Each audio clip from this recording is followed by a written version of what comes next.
What's going on, y'all? Welcome to episode 5 of New York Football Talk. This is Andre Johnson. Of course, I'm here with my guy, Jared Valluzzi. You know, Coach Mack, he will be joining. We had to run a little late. Life happens. College kid, coach. I have no life, so I was ready to go, but, that's a me problem. Jared, what's the word, man? Man, I mean, this is gonna be one of the craziest episodes yet. I think it's that simple because this past week, so much to talk about. I mean, all in New York City is, some people in absolute shock. Others were like, we're not surprised, but we're gonna talk about it, and it's gonna be a lot of fun. And then I can't even mention, like, I can't even describe, I should say, how excited I am for what we're gonna talk about for this upcoming week. It's gonna be fun. It's gonna be a lot of fun. First of all, I just want to say on here that the next game I go to, I'm coming with a shield and armor because where's Jared at? I heard Oh, Jared said this. I heard Coach Max said. I'm sitting here. I was working the camera on Saturday. I was working the camera. oh man. Appreciate all the support. I mean, we're only 6 minutes in. We have 33 people in here already. I'm sure that Yeah, we got people are going to start moving in, but I we got was our guy Ed definitely in here making his presence known already. was to make. Listen, I got static with you right now. Like you in the you didn't have to beat my Kellenberg like that. All right, you didn't have to do all that. All right, so you could have went easy on my boys, but no, good win for you guys. Of course, always appreciate you in the chat. Oh man, Dre, look. Coach Mac will be here. He will be here. My guy, my guy, money in the chat. I will commentate. I was supposed to commentate on Saturday, but things happened. You had to make an adjustment, so that's fine. Shout out to my guy Ray. Ray absolutely killed it, in my opinion. But yes, I will be back. I will be back commentating on this Friday, and that's something we Oh, will let's talk about. go. Somebody, Mac Mac better must get in see this. here. Mac he's about to put out a search warrant for Mac. All right. So we know Wait what until they see everyone Mac's rankings. Oh man. listen, so we know what everyone wants to talk about. We have a few topics to go over, but we do want to do the PSAL roundup quickly. So we're going to talk about everything else except Yeah. the big games. Mhm. Yo, kid, what is your? You can DM the social Sage Media chat because this is Sab or whatever. I definitely saw you a lot in the chat on Saturday. Definitely hit up my the social the Sage Media page. Um, if you want to tell me who you really are or whatever, you don't have to. You don't want to, but definitely I saw you in the chat. Appreciate you, my guy Amir. Oh, did I write down your stat line, Amir? Oh, I was supposed to. Amir had over Yeah. 100 and a touchdown. Yep. Another day in the office. Just another day in the office for him. We Yep. will talk about that. I mean, and I love that. Listen, Amir not ducking no smoke. Of course, everybody knows the That- result yeah. that It's we gonna will be talk fun to get about, but into. he It's fun to he's get into. not ducking no smoke. I just want to make sure I get that right. 137 in a touchdown. Yeah. So hmm Amir, you absolutely did your thing on Saturday. Put that in there as well. Yes, the chat was pretty funny on Saturday. Yes, we will talk about that, Amir. All right, Yeah. Jared, PSAL roundup. Would you like Yeah, to begin? let's talk about it. And we'll start off with the team that's rolling, and it's JFK. They went against Midwood, and it seemed like everyone got in on the fun 40-0 victory. It seemed like over five guys carrying the ball, getting into the end zone, and a big shout out in this one. A name that I don't think I've said a lot is Jordan Yepes. Sorry if I mispronounced that, but yeah, 2 touches, 128 yards, and 2 touchdowns. So I'd say that's pretty good. And yeah, Jeremiah Sinet is he threw both of those TDs, and then of course you had a bunch of other players really chime in. So Candy got a big win, and then two teams searching for their first victory. There's actually two separate games in this situation. Staten Island Showdown, Newdorp and Wagner. And I feel like all Staten Island games are pretty personal. This one was all Newdorp.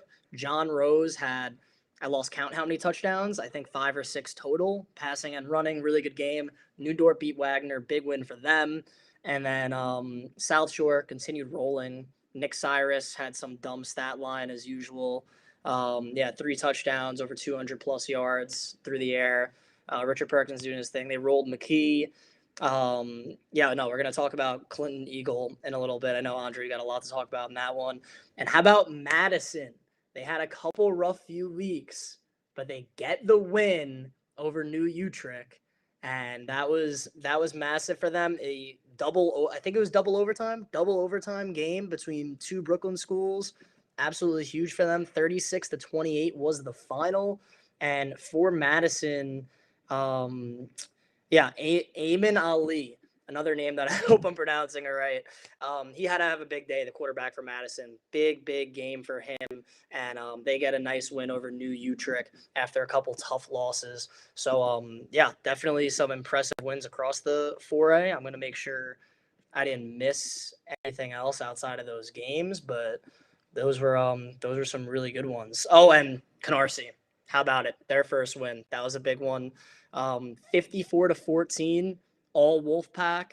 And they showed that, listen, I know they had some tough losses, but this offense can score. They scored at will against Port Richmond, and we got a lot to talk about, when they're going against South Shore. So those are some of the other 4A games.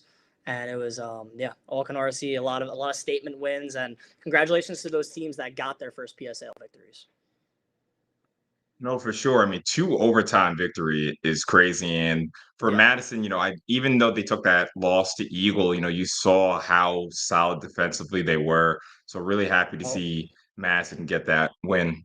Another big one. I mean, I honestly should confirm with I should have confirmed the coach Perlo before this, but it did go on Max Preps. If Max Preps is telling the truth, APR went to Connecticut on their bye week to play the King School, beat them 34-22. I know a lot of 3A schools were on bye, and I didn't really see too much on the website. I really didn't hear too much, but I know APR, they went to Connecticut, got that out-of-state win. Always good for New York football. Yes, and then a quick shout out to the game I just lost.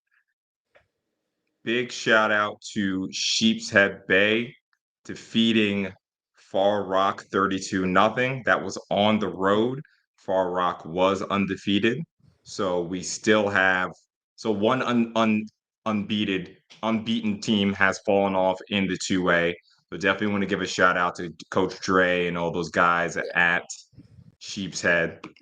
Yeah, they So just much keep respect winning. to you guys. Seriously. They When just is keep that winning, Eagle? man. When is that Eagle? Oh, it's week 7, isn't it? Eagle 2, Eagle 3 versus. Yeah, I remember we're talking about Eagle 3 versus. Yeah, it's week 7, Eagle 3 versus Sheepshead. That So I don't know if I'm gonna that's be the able one to that I'm go to looking that for. one. I am really, really looking forward to that one because I mean Yeah, Eagle. the 2 coaches in here. Yeah, I was gonna say Eagle. They just beat up. They beat Jefferson this past week. So Eagle's still undefeated as well. And I've always been really high on Eagle 3 and the same as FJM. So that's gonna be a huge one in the 2A. Yeah, Coach Fear. All right, so that is the roundup. We tried to give Mac 10 minutes. Mac is a coach, so of course, he probably has some stuff to do. So I know everyone's definitely fiending to see Coach Mac, but there's 58 people in here, Jared. I think it's time to get started, man. Let's talk about it. Let's talk about it. E Hall, Canarsie, E Hall, Curtis 10, E Hall 7. It was E Hall's first loss in the regular season in 5 years. Oh man. Insane. And Yeah, I mean, I just think what's crazy is like I think going into it, people knew like, all right, Curtis, like they have the guys, they definitely have the coaching, but and in my head, and I think a lot of other people's heads, but people was like, all right, but it's E-Hole, like, but it's you're going to Erasmus Hall, like it's a little bit different. And boy, did they proved me wrong. They proved a lot of other I people was just about to wrong. say, Jared, hold on, don't say people, No, I because said no. Trust me, gotta I'm stand taking on it. accountability. Stand on it. I believe I think I said E-Hall was gonna roll them, and and they did not roll them at all. That Curtis front was a big difference maker, and yeah, big congratulations to the Warriors for ending the streak, and it was a huge win. So we just have so much to talk about. I mean, the defense. All right, where are we going to start with this? Whoops, I didn't mean to do Yeah, that. there's a Where to few. I start with mean, this one? So let's how start about, at the beginning. yeah, I was gonna Let's say, how about start at the that very that beginning. second play? How about that second play? Yeah. So second play of the day, Amir Moreau, 65-yard touchdown. Yeah. I want to give a huge shout out as well to Lyric Samuel. Lyric had made a great block on that down the field, which really allowed that to be a touchdown. So huge shout out to Lyric Samuel, but of course, Amir Moreau. A shout out to my guy Ant. Big shout out. I just understood what happened in the chat. Yes, that is people were saying yes, yes. All right, never mind. Let me keep going. So Number. Amir Moreau, 65-yard I know touchdown. this is good. This is good Yes, stuff. Mr. Caratelli will be back. He had some good backup for him, of course. Yeah. And Morrow shows off the speed. He's running in the middle of the end zone, coming back. It's looking like an E-Hall party, looking like an absolute E-Hall party. And E-Hall even withstood the first punch from Curtis because Quadair Gomez was on one, tough, gritty running. Yes, that was the joke. That was the joke in the chat. Um, tough, gritty running from Quadair Gomez, but E-Hall get the stop in the red zone. You know what I'm saying? And I did a deep analysis of this game, and even while I was watching the game, this was the key decision. The key decision from Coach Gambo, who is that was a coaching masterpiece. If you guys didn't know, I should have said this at the beginning.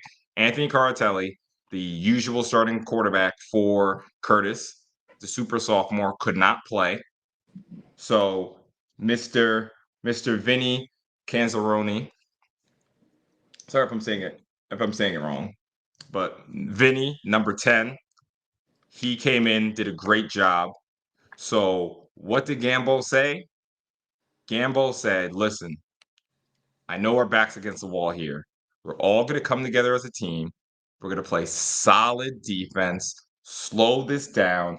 Curtis ran the ball. Their play calling breakdown was, just looking at my notes, I think it was 29-14. Yeah. It was 29 rushes to 14 passes. Love this from Mhm. Mr. Moreau. Like, of course, like it's all love out here. You know what I'm saying? And to this, that we beat ourselves. Yes, we're definitely going to talk about this because there was definitely some things that you guys could have done. But to me, all credit goes to Curtis. All credit goes to Curtis. Um, the key decision, and I'll let you go in a second, Jared, but I just want to say this: the key decision from Gambo was at the end of the first quarter. They had the ball in E-Hall territory and they decided to punt. It was about a 4th and 5, so it was a pretty manageable, but they decided to punt. Now, what I love from that, and honestly, I'm always learning things, and I feel like coaches should always try to learn stuff as well. That was a masterpiece because Coach Gambo said, I'm sticking to the plan. I see it's a 4th and 5. I'm sticking to the plan. Let's play the field position, the field position battle. And from that, you know, Curtis gets 2 stops, 2 3 and outs in a row, pinning them back. The field position, I just wanted to say, they get 2 stops in a row, pinned them back, and then that's what led to the touchdown. I definitely want to give a huge shout out to Evan Dukes. To me, he's like this. I'm calling him the silent MVP because he had a great punt return to put them in position. And then he had about a 15-yard catch to get them even further down the field. And of course, Mr. Gomez was the one to punch it in. So, what did you see from? Let's just go from the first half. What did you see from the first half, Jared? Yeah, well, to start off, I do have to say, and I think I might have mentioned it last week, was all right, you have to survive the beginning with Erasmus Hall because they can score one and then it could get going and it could get out of hand. And after that first, touchdown, I was like, okay, here we go. Is this Canarsie all over again? But Curtis trusts their plan. They trust exactly, what they were going into this game with, and they held strong. They executed, and listen, they controlled the clock, and they really did well in the field position battle, like you hit on. And I love that you mentioned that punt because that just shows what kind of game Curtis was playing. And they're like, all right, Ehol, if you want to beat us, you're gonna have to go, the distance of the field at times. Exactly. And also, this Curtis team, they really trusted, those big defensive linemen and said, okay, we're going to shut down the run. We're going to make Ehol beat us in the air because outside of that big run that Amir Morrow had, they did an excellent job stopping the run and they made Ehol a little bit uncomfortable. And also, 37.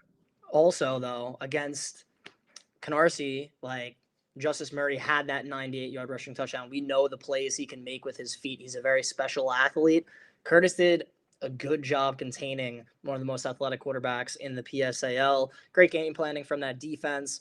And then, yeah, like you mentioned with the split play calling, actually more so running the football and doing a good job managing with a backup quarterback. Shout out Vinny Cazzaroni for doing an excellent job there. But yeah, Quadir Gomez, he ran hard. They played some power ball, and yeah, it went in Curtis's favor in that first half. And then the second half, which I don't know if you want to get into first, but I mean, Yeah. Casey Royal, right? He was the one Yeah, with the big well, play. we're gonna split. We're gonna Yeah, split it we're into gonna split halves. it We're up, gonna but split it I'm into already halves excited real because I quick. was looking at it, Yeah, no, and no. I was There's a just lot like, to break down about that second half, there's right? no like who is complete in the PSAL, like who has completed a big time pass play against this EL secondary. I haven't really seen it. Seriously.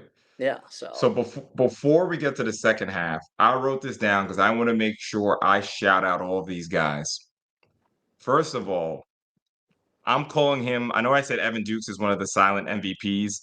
This player might be the MVP offensively for Curtis. And it might be a player that some of you don't know. It might be a player that you didn't even notice, like how he was playing. Number 9, Charles Simmons, the fullback. mhm. Did not touch the ball once. His job was to be right behind that offensive line and seal the edge or block or put your body on the line for quad air. And that's all he did all game long. And he was the lead blocker on many of those runs. On the touchdown run, he was the one who sealed it for Quadair to score. And it's a player that doesn't get, that wouldn't get that much shine. But I definitely want to shout him out because I saw, and then when Quadair scored, he was the first person to celebrate. Like he was just as happy that Quadair scored, and all he did was block all day. And that Curtis offensive line, number 50, the center, John Reichert. Number 75, the right guard, Ashton Wilson. Number 55, the right tackle, Juan Sanchez. Forgive me on this one. Number 73, Ugochukwu, Ugochukwu, the right guard. And number 52, Randy Teleria. Those guys outplayed E-holes in the trenches. When was the last time I said something like that? They were more physical. They were more to the point of the attack. And you might say, "Oh, but E Hall had so many tackles in the backfield." No, this game was all about grinding. Yes, that is a thank you for saying this. Yes, that is something I did want to say. Kamarion did not play, and that definitely made a huge difference. Thank you for bringing that up. Yeah, it's huge. Oh yes, I do want to say that. Yes, Kamarion, number 99, did not play, but this is the Curtis hour. I'm not taking, and first of all, I'm not taking anything away. I don't care who was there. It's E Hall. Yeah, E Hall and runs three deep at every position. I was gonna say, yeah, and especially like going in against the deepest defense in the city in some people's eyes, and you have a backup quarterback. I mean, yeah, Curtis deserves their flowers, to say the No, least. absolutely. Absolutely, man. So I just wanted to take some time to shout out the offensive line. And now the second half. So I watched this game. I guess I technically watched this game 3 times because I was at the game. I watched it again when I came back home, and I watched it again this morning.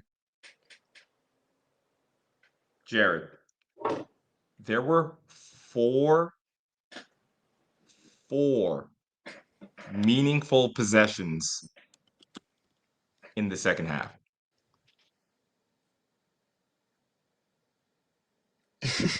Four. Yeah, yeah. In the third quarter, there was 1.5 possessions.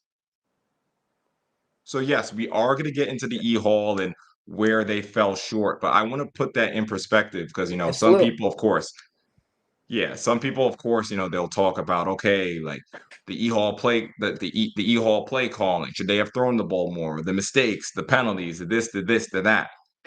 But this is the Curtis section. Curtis apps the game was the perfect setup for Curtis and the upset. So just talk about that real quick, Jared. Like 4 possessions It's in a crazy. half of football. Yeah, I mean, it just goes back to what I mentioned before about the clock. I mean, controlling the clock, and honestly, that was a recipe for how to beat Erasmus Hall. You know, like making them go the distance and controlling that clock and not giving up the big play and really Yeah. just containing these E Hall playmakers and also putting like they of course they did well against that Erasmus Hall offensive line when E Hall was throwing the ball, getting pressure to the quarterback. You know, like that was huge, especially late. So yeah, I think Curtis really played their cards right. And then of course late, Andre, I want to say that big passing play, I don't know if you remember, like I think that was like 6 or 7 minutes left, and then he ate a bunch of time within like when they were in the 10. Or am I not Yeah, so that you're talking correct? about the play to Royal, right? Yeah, Did I write down that sequence? Let me see. Did I because write when they down that got the field goal, which sequence? also very underappreciated thing, no field goals are given in high school football. So the fact Okay, so yeah, the fact they were able to hit it under that kind of pressure, that's a massive shout out, but we'll get to that in a second. yeah, we'll get to that, but you know, definitely want to shout out the Curtis defense real quick. Oh yeah, give Number I was number 3, Jarrett Sarate. oh dude, you're literally thank you because I can't believe I forgot Number his 3, name. Jarrett Sarate. Doing Listen, it for 3 years now. if there are any Curtis guys, I owe him a t-shirt. Yeah, he's crazy. He needs a t-shirt. One play. Now, again, sorry, I thought I wrote this down better, but one play. It was after. Yes, I did write it down. So shout out to Coach Wheeler, by the way. That's one of the coaches for Curtis, before E Hall, giving Curtis some love. After a 31-yard run from Amir Morrow, and this was in the second half. I'm pretty sure. After and Amir, you can correct me if I'm wrong, but after that 31-yard run, Mr. Sarate was literally taking on double teams, spinning off of them, and making the play. Like this or some stuff, I would have 3 highlights on my highlight tape. And you're getting a scholarship off of these 3 plays, taking on the double team, spinning off, and making a tackle. On a 4th down play, they handed the ball off to Amir. Again, he takes on 2. Amir tries to cut. He runs right into the 2 offensive linemen, and he makes the tackle, and that was a turnover. And this was with a 3-man front. A 3-man front. A 3-man front. They're able to stop the E-Hall offensive line. And we will focus more on E-Hall in a second, but a 3-man front stopping E-Hall is crazy. Just talk about that real quick, Jared. Yeah, I mean, I don't think we've seen that period in the last couple of years with PSAL teams going against Erasmus Hall because, Andre, you mentioned, right? 3 guys, a 3-man front against Amir Morrow in this Erasmus Hall run attack. Like it seemed like that doesn't seem like it's totally gonna You're work. right. But yeah, I mean, just basically, off like on paper and stuff. But of course, when you have great linebackers, great defensive linemen, and trusting these guys to make plays, because with Curtis going into this game, of course, if you win this game, of course, Quadir Gomez is going to find the end zone, right? But you also need these players, like you mentioned, the fullback before, and you need Jarrett Sarit to have a dominant game, and you need all these players to perform at their highest level. So it's pretty big time, and they're able to do it. That's huge. Yeah, Amir, just to answer what you're saying, of course, yeah, we know that there weren't, just 3 guys rushing, but the point is, especially with only 3 like 3 down linemen, you have to give them a lot of credit because, like I said, Jarrett was taking on double teams easily. If you have 4 down linemen, you just math, you can't double team everyone as easily. So yes, you have the linebackers rushing in as well, but you have to give. And I know you gave love to number 3, but you have to give him love because he's taking on double teams every single play, which gives the linebackers the time to come up and get into the hole as well. So that's why we're so impressed with that 3-man front. But just to talk about this as well, early in the 3rd quarter, Curtis gets a big stop, and then that's where we're gonna get into Mr. Number 10, Vinny. Vinny steps back, throws a strike to Mr. Royal, goes all the way down the field. And just like you were saying, Jared, it was almost like it worked out perfectly that they couldn't punch it in because they took like Yeah. Mm-hmm. I think they took 3 minutes That. off the clock Mm-hmm. after Royal's catch. Yeah, it really played At into least their 2 minutes. favor. At least 2 minutes. And I know, and then also a bunch of other people, I was reading the chat, I was like, oh, like a blown coverage, and you can say, you can call it how it is there, but like it still was Royal making that play and Curtis taking advantage of maybe an Erasmus Hall mistake. And that's what you need to do in order to pull off these upsets. And, a lot of people, including myself, mainly talked about Evan Dukes going into this game and Quadir Gomez and some of the big Curtis stars. But Casey Royal, when it matters most, 4th quarter with a big catch and run. I mean, big time players make big time plays in big time games. That's what Royal does. And yeah, some people are like, oh, like he was wide open, blown coverage. Man, he still made the play. That's huge. That's huge for Curtis. Yeah, man. So big shout out to Jancel Torres with the game-winning field goal. I mean, Jared, did you believe that was going in? So This is like, PSAL. So yeah, I was just gonna say, here's the thing. I mean, honestly, because I of course follow the Catholic League really close, Long Island public schools too. Man, no kick is free in high school football if you've covered it long enough. You'd be like, oh, like we tied the game. You still have to hit the extra point. And I know it wasn't that much further than an extra point, like it still was, but it wasn't that much further.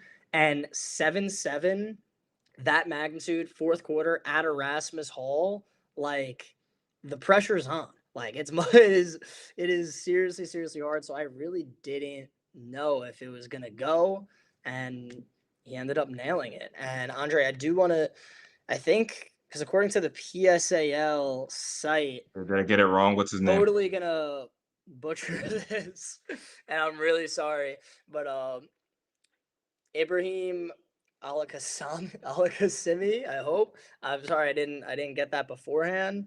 I really should, especially if I do a game recap for this. And yeah, like this was massive. So that's what the It site was has that it as. I that honestly, was the kicker? yeah, that's what I mean. That's what the site says. Who hit the field Okay, goal? got you, But got you. My I'm gonna try apologies to on ask. that. Yeah, he said it right there. I'm gonna ask Coach Gamo or the kid himself for the correct pronunciation, like I usually do. But yeah, that name right there on the chat. It's like as much pressure as you can have on someone, and he nails it. Ice in his veins.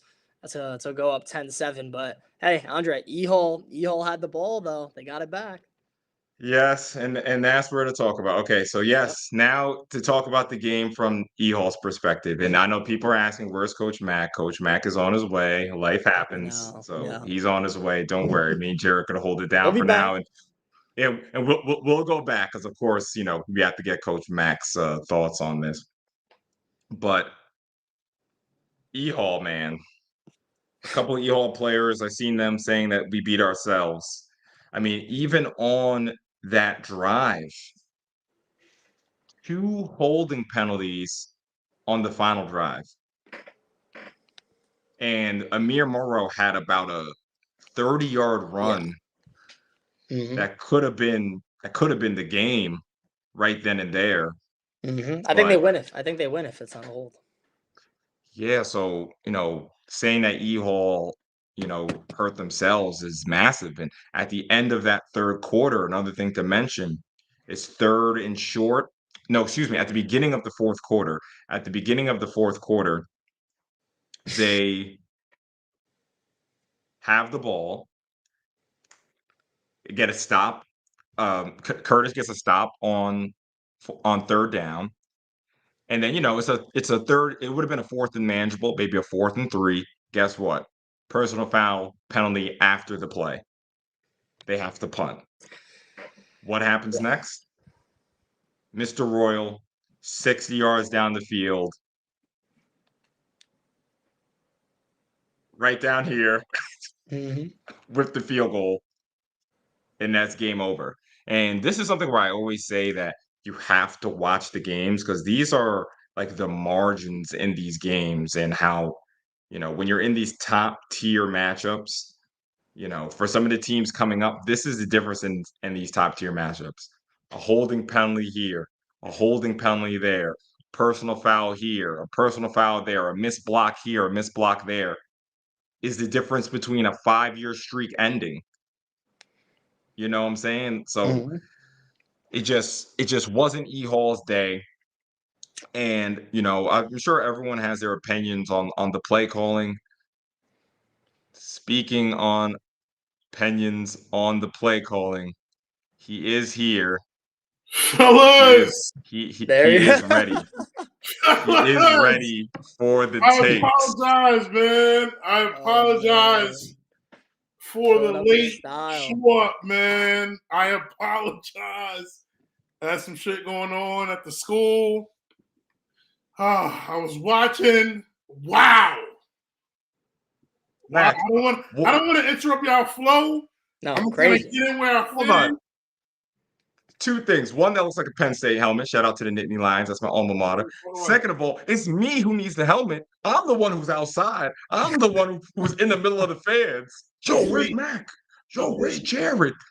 So you need to send that helmet to me, my brother. Nah, listen. What a week. What a week. Find out who's who. What a week. What a week. So, I know you guys are so, talking about the Ehal Curtis game.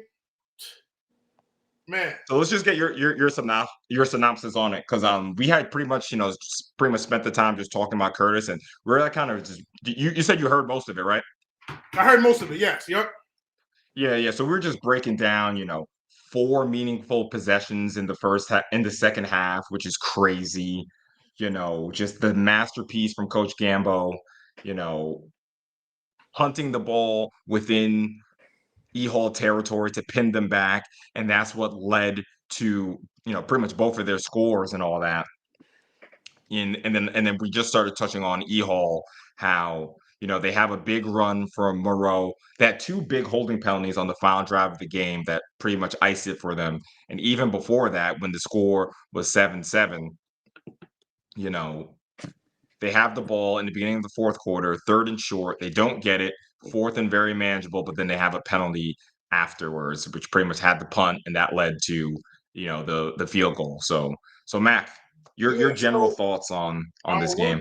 one thing I want to do, I want to take my hat off to the Curtis High School football program.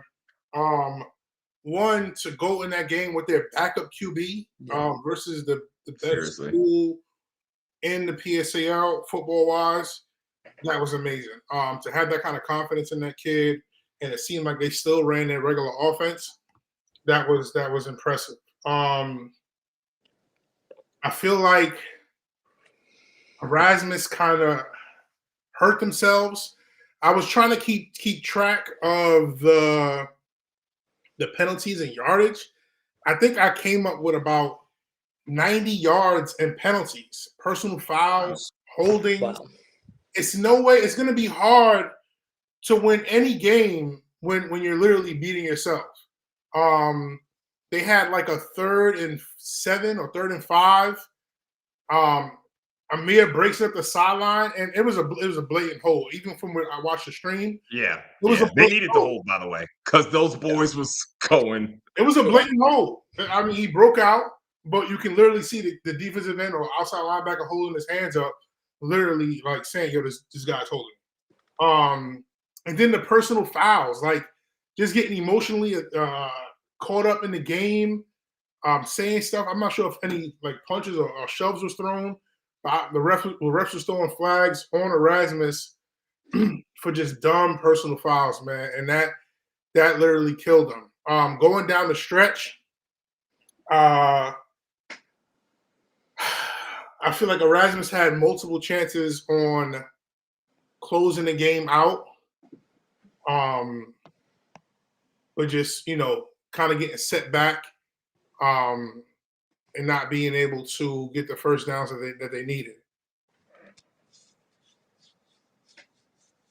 No, absolutely, man. So some people might say that, E-Hall beat themselves, but again, you have to give all the credit in the world to Curtis, and they came with a game plan. And Coach Mack, especially for you playing offensive line, we were talking about how crazy it was that Curtis came with a 3-man front, and they were able to put that much pressure. Number 3, Jarrett Sarate, 7 tackles, wreaking havoc all day. So Yeah. just how great, like, I understand, it's a 3-4, so they might be rushing another linebacker or something like that, but having 3 down linemen against E-Hall seems kind of crazy to me, and Curtis pulled it off. Yeah, I mean, it's a defensive scheme. Just because 3 is down, they still got 2 outside backers who were coming. That was the kid that was kind of getting held, was the outside stand-up backer. If you don't have a solid center against a 3-man front, you're going to struggle a little bit. I don't think that E-Hall had trouble running the ball too much. They were running, and then that's the thing, man. They were running QB power, which had success. But listen, man, as an offensive coordinator, everyone is going to have the right answers when they're not in the moment. Everyone, I have people, texting my phone and saying, "Oh, they should have ran this. They should have threw the ball, this and that." And then it also goes in that week of practice. Like, if we haven't been throwing the ball well that week of practice, we're not going to come out in the game and start throwing the ball. That's not how it works. And then as an offensive coordinator, if it wasn't looking good in practice, then we're not going to do it in the game, especially in a game that's that close. They took a shot downfield that was underthrown, but they're also getting 7 yards on the QB power. So which are you going to go to? Are you going to go to the QB power that's getting you positive yards, or are you going to still try to throw the ball downfield? And like I said, Everyone is going to say offensive coordinator should have did this, should have did that. But it starts on Monday in practice, and nobody's there but the E-Hall coaches and the kids, so they would only know. Um, but yeah, man, it is what it is. Curtis played a great game, great defensive game, solid offensive game. That kid came in, managed the game through a great pass downfield to put them in great position. I also feel like, and this is just me, Erasmus has been winning for so long. I think somebody posted this is their first loss in 5 years or something like that. Like first regular season loss. Crazy. Mm-hmm. First regular season loss in 5 years. So to Erasmus, this was another game. This was just another game. I feel like to Curtis was just more fired up for this game. They knew that everybody knows that it's been a while since Erasmus has lost a regular season game. So for Curtis and every team that plays Erasmus from here on, they've known for 5-6 years they've had a target on their back. It's just so now that it's seeming like the talent pool is kind of leveling out. That other teams are maybe not that far below in talent wise. I wouldn't say in general because they play some non-league games. But we're not talking about the non-league. Oh games. yeah, I think you meant I wouldn't say in PSAL. general. Yeah. Don't say in general. Just check the non-league games, and that's no shade to Erasmus. That's why I said regular season games. They haven't lost in 5 years. I think somebody texted me and said 2019. But I think Curtis came into this game, and every team that Erasmus plays is going to come in that game like it's their championship. And you can't knock those teams. You cannot knock. Stay at that level of excellence for that long. It's crazy. I've seen posts on Instagram of kids saying, "Oh, they popping champagne, they're celebrating too much." Well, how could you knock these kids? And how could you knock these coaches? That's a big game, man. To beat a team that hasn't lost a regular season game in 5 years, that's a big game. That's a big game. I don't see the bias. Yeah, I'm actually curious. Like, yeah, this, like I said, this is an open discussion with everyone. It's not just the three of us talking at you guys. So I'm curious to see. Yeah, I don't see how we're biased. When me and Jared just talked about Curtis for 30 minutes. Yeah, and we're talking about. I don't understand. We're talking about other teams playing this one particular school. I mean, I don't see where the bias is. If I'm coaching at any school and a school on my schedule that's playing in my division hasn't lost a game, regular season game in 5 years, we're putting a star on that game, and that is going to be our biggest game. We're trying to win, and I see and that's another thing, man. People texting me about the 2 QB system. I think Coach Wheel is a good coach, in my opinion. And I think he's gonna put the kids in the best position to win. So what happens at practice and what he sees at practice, he sees the kids and what they can do, and I think he's using them to their best ability. I completely agree with you. And again, I feel like I always tell people watch football and not only watch it, like, because you have to, when I say watch football, when you go to the game, right? You go to the game and you're wrapped up in the emotion of the game, right? You're cheering and all of that. Go back and watch it again. Because I feel like when you watch it the first time, and that's what Sage Media is here for.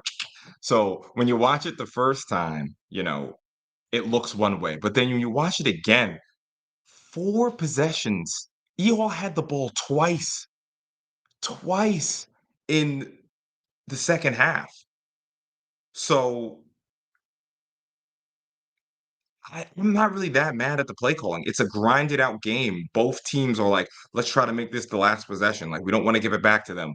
Our defense is playing well. If we can grind it out, then we're going to score. So I don't have a problem, especially when I look back at it. And one comment that this completely shakes up the PSAL, and this shake is not only because E Hall lost, right? It's because, in my opinion, Curtis beat them. You know what I'm saying? Just like Mac was saying, the gap from the top and here is as close as it's ever been. Jared, what do you think about that? If this was, E Hall lost, this is good. Everyone's cheering and stuff like that. Like, how do you feel like this affects the league as a whole? I mean, yeah, it shows. I mean, I don't know if we're getting a tier list or not, but man, Oh, we is will. Cur- Oh, we will. Trust me. We have yeah, is to. Curtis is They have Curtis tier receipts one for too? us, so we have to. Now you can safely say, because I feel like at first it was like, all right, it's E-Hall, and then all right, like maybe Tottenville can beat them for the championship. Now you throw Curtis in there. We're gonna have to wait. But some people are confident in South Shore, and now that Curtis was able to beat Erasmus Hall, E-Hall's not as big and bad as some teams thought they were. Clearly, if Curtis is able to beat them, so now it kind of opens the door for some other teams. But outside of that tier one, because I mean, I think it's Curtis, Tottenville, and Erasmus Hall. We still have to kind of wait on those other teams and see what they have. Mac, what are your thoughts on, by the way, Mac, pull down your camera a little bit because you're like barely in the camera. There you go. What are your thoughts on this win for Curtis and what it means for the league as a whole? This win was amazing for the PSAL. It's and like I said, I have a lot of kids at Erasmus. I love those kids. But this win was good for the PSAL. It's boring to go in every season Parity. knowing who's going to win the championship. Let's shake the table a little bit, man. Let's even this thing out. Let's shake the table up. I'm glad programs like Canarsie is stepping up. I'm glad like programs like South Shore is stepping up. Fort Ham is trying to make some noise in the three. Yo, let's even this shit out. Let's get back to how it was in the past, where you can go into a season and you will not know who is going to be playing in the championship game or who is going to win the championship. There's been years that multiple years, 3-4 years in a row, where you can confidently go into a season. If people were betting on high school, I would throw the freaking bank at Erasmus winning it all and be confident with it. This year, you cannot. You're not confident at Erasmus is what, and all respect to the Erasmus coaches and players. This year, you're not confident that Erasmus is going to win a championship, and that's what the PSAL needs. It doesn't need one team dominating for 7 years straight. It don't need that. It's not fun. It's not fun. So I'm happy that that things are starting to balance out, man. And it's really going to show, who's who. And I see the comments. And South Shore has an easy schedule. South Shore didn't make their schedule. They could only play their schedule. They didn't make the schedule. The higher ups at PSAL made the schedule. They're just playing it. And when the time is right, playoff come, you're going to see who South Shore really is. And Yes, and we'll talk about South Shore, but remember they came from the 2A where you told South Shore that, oh, you need to come up to the 4A. You're beating up on all these teams. So now they're into 4A. They're beating up on all these teams, and now they're still not playing it. I mean, come on, guys. Yeah, man. They skipped over a division, skipped over the 3, went to the 4, and felt confident in doing so. So, I mean, come on, man. Come on, man. Yeah, and Andrea, it's way down now, but I saw someone in the comment section because of how much we're hyping up Curtis. I do want to address nobody here is underestimating Erasmus Hall at all. Oh yeah, I was going to talk about that. Yeah. Yeah, like we definitely know that Erasmus Hall can win a championship, of course. But yeah, what we're definitely trying to say though is it's not a guarantee anymore. Like these last couple of years, we're like, all right, like, Tottenville can like maybe beat them, but like we were all very confident, or at least I was very confident that Erasmus Hall was winning last year. And this year going into it, I kind of had that feeling, but now after last week, there's a couple teams that can win it, and it's exciting, and maybe even more than 3. Who knows with how this is turning out? Mac really made an amazing point. Great for the PSAL. A lot of teams competing. Playoffs are going to be fun. Yeah, and the way I described, especially my tier list last week, the way I described Erasmus was, the freaking monster in the horror movie. Like, there's always a scene in the middle when they just escape or something like that. You know what I'm saying? But until you see the end credits, you're still in a Friday the 13th movie. You know what I'm saying? Andre, and When it comes to E-Hall. I want to say something real quick, man, because a few of my guys, coaches at at Erasmus is expecting like a pity party. No one is like gonna feel sorry for you guys. So I got a call. I'm not gonna put the coach's name out there. I got a call from a coach at Erasmus, and he's like, "Oh, why does everybody want to see us lose? I thought it was supposed to be Brooklyn versus everybody. They're like praying on our downfall." I'm like, "Yo, guy, y'all done ran through these teams for the last 6 years. Like everyone wants to see the top dog go down. You watch college football, there's so many teams rooting for the underdog. Like, don't feel sorry for yourself. Just continue what you've been doing at Erasmus. Like, it's not like nobody's like hating on Erasmus. That's not what it is. That's not what this is. You guys have been running the table for 7 years. I don't understand. There's not going to be any kind of pity going towards that way. Everyone wants to see the top dog fall. That's just how life is. And when you wear that crown, it gets heavy. You know what I'm saying? And you have to wear it. And when things go bad, I seen Coach Miller in here. Hats off to Curtis. Like, move on. You know what I'm saying? Like, you understand what's going on. If you're a winning program for years, people are coming to see you lose. They're tired of seeing you win. They've been seeing you win for 7 years. They're tired of it. It's not hate. It's not Brooklyn going against Brooklyn or Brooklyn rooting for Staten Island.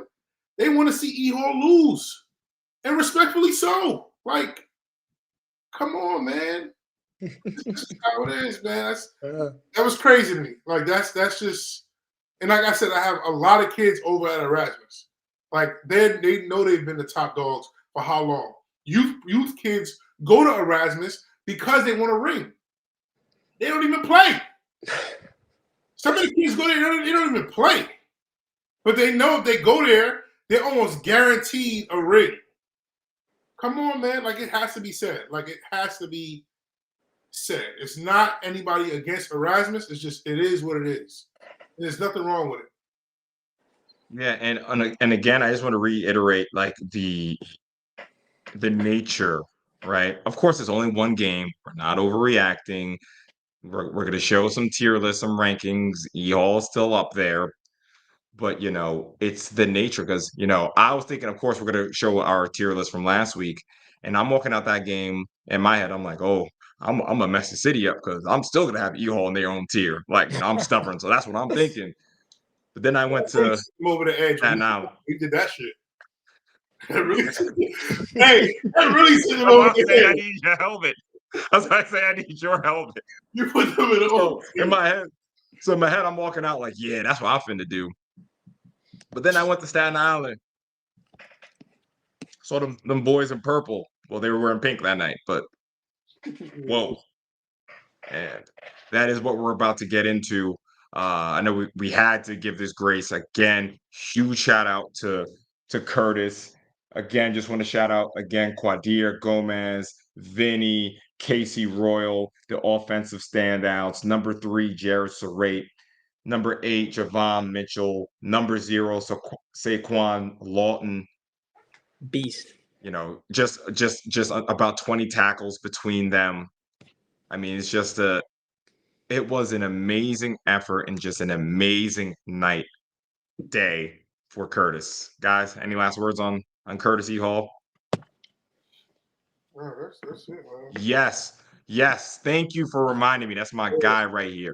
Shout out to the Curtis fans. Yo. So honestly, I was really thinking about, me being, the Sage Media owner, and like I'm always thinking about the production, and I want the production to be so good. And I'm like, oh man, the crowd is right near the field, Mike.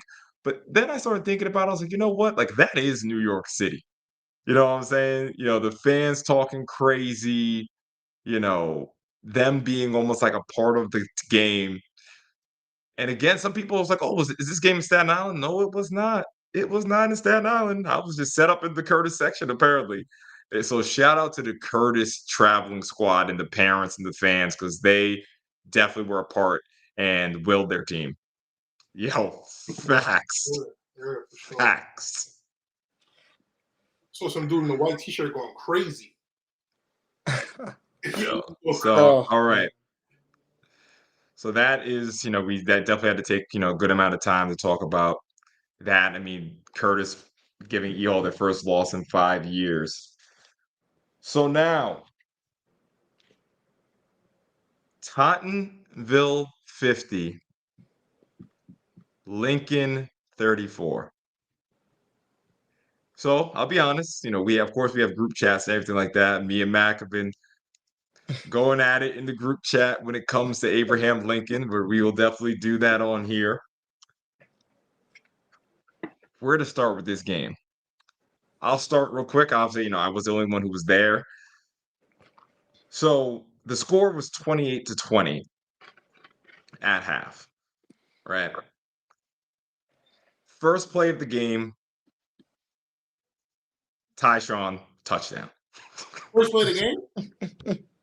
If it wasn't the first play, it was the second play. oh man. If it wasn't the first play, and Mac, we talking like dive, like it was like a zone just up the middle touchdown. That's not true, man. Yo, that's not true, man.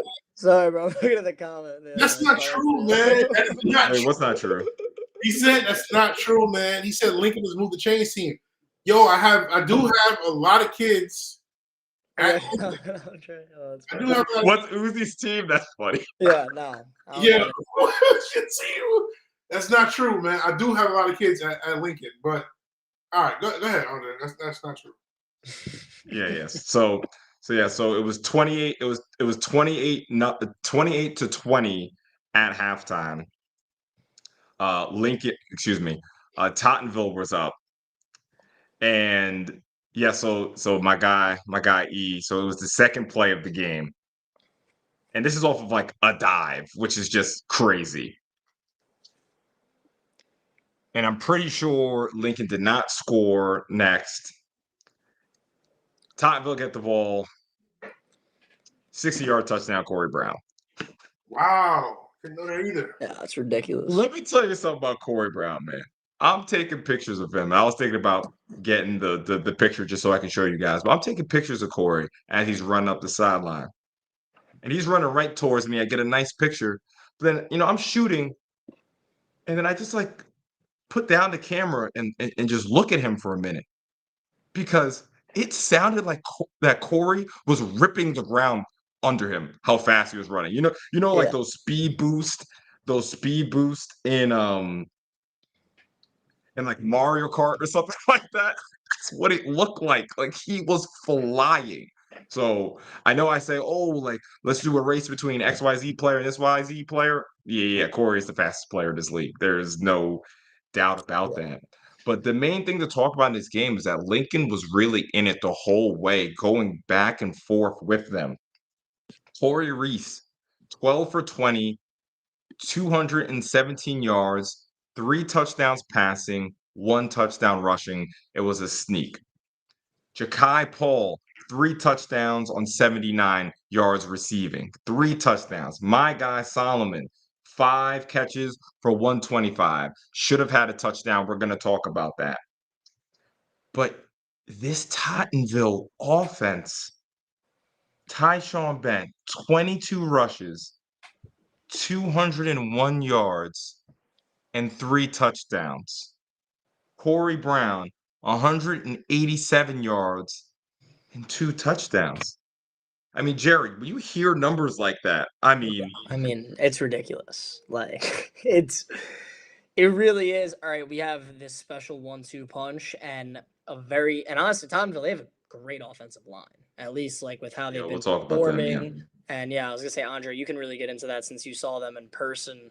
And I believe because I remember last year, watching Cyrus Cardona and Michael Trinidad, two Rising Stars Bowl players, by the way, and a couple of the other guys, and now they're back and they're doing their thing. And of course, you have Benton Brown, best running back combo in the city, and it's unbelievable. 400 yards rushing for Tottenville. And then you also add, Nick Constantino into that mix as well sometimes. But Brown and Ben unstoppable for Lincoln. I mean, against Lincoln, and it was a big performance. And Andre, like you mentioned, they were there like almost the whole way. But Tottenville, like maybe you could answer this since you were there, Andre. Like, did they end up wearing Lincoln out with that, 22 points in that fourth quarter? Because it felt like, Brown and Bent just kept on going. I saw some Tyshawn Bent highlights, and man, he's a special player, and I can imagine what Corey Brown did as well. So it's pretty crazy. No, so we'll talk about more in detail the second half, but I can't say they wore them out because they were punching them up all day. So yeah, I can't even say. Yeah, that's probably a bad term, but they just kept the engine going. They didn't stop. Yeah, Coach Mack, real quick, this is what I'm going to throw to Coach Mack. And I do have an overall question. And I'll throw out this overall question right now. Tottenville against Wagner, 62 points. Tottenville versus Newdorf, 49 points.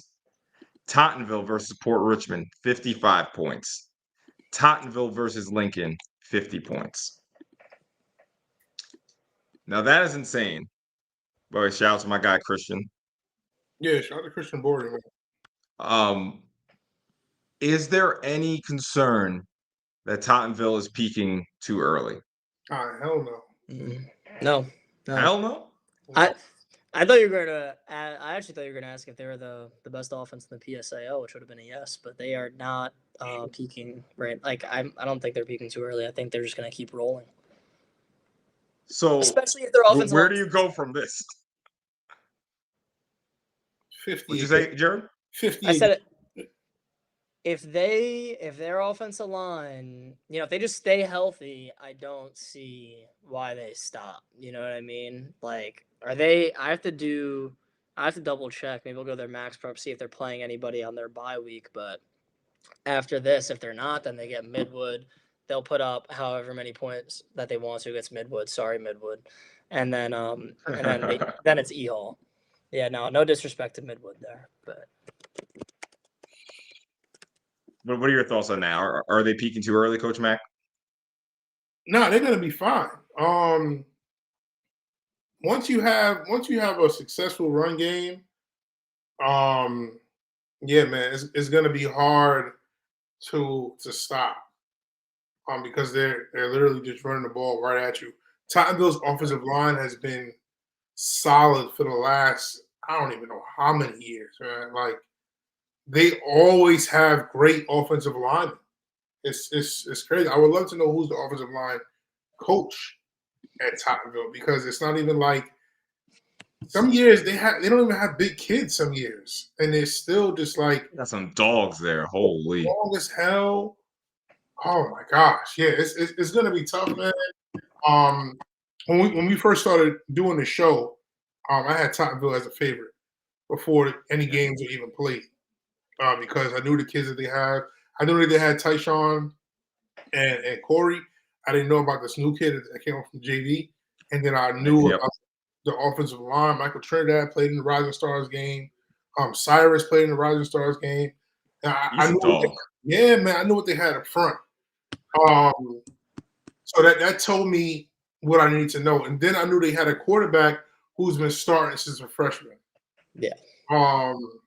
So with those pieces in place, man, it's gonna be hard to beat them. And looking at the Curtis Erasmus game, 10-7, you're not beating Tottenville with 10 or 7 points. No. You're not beating Erasmus.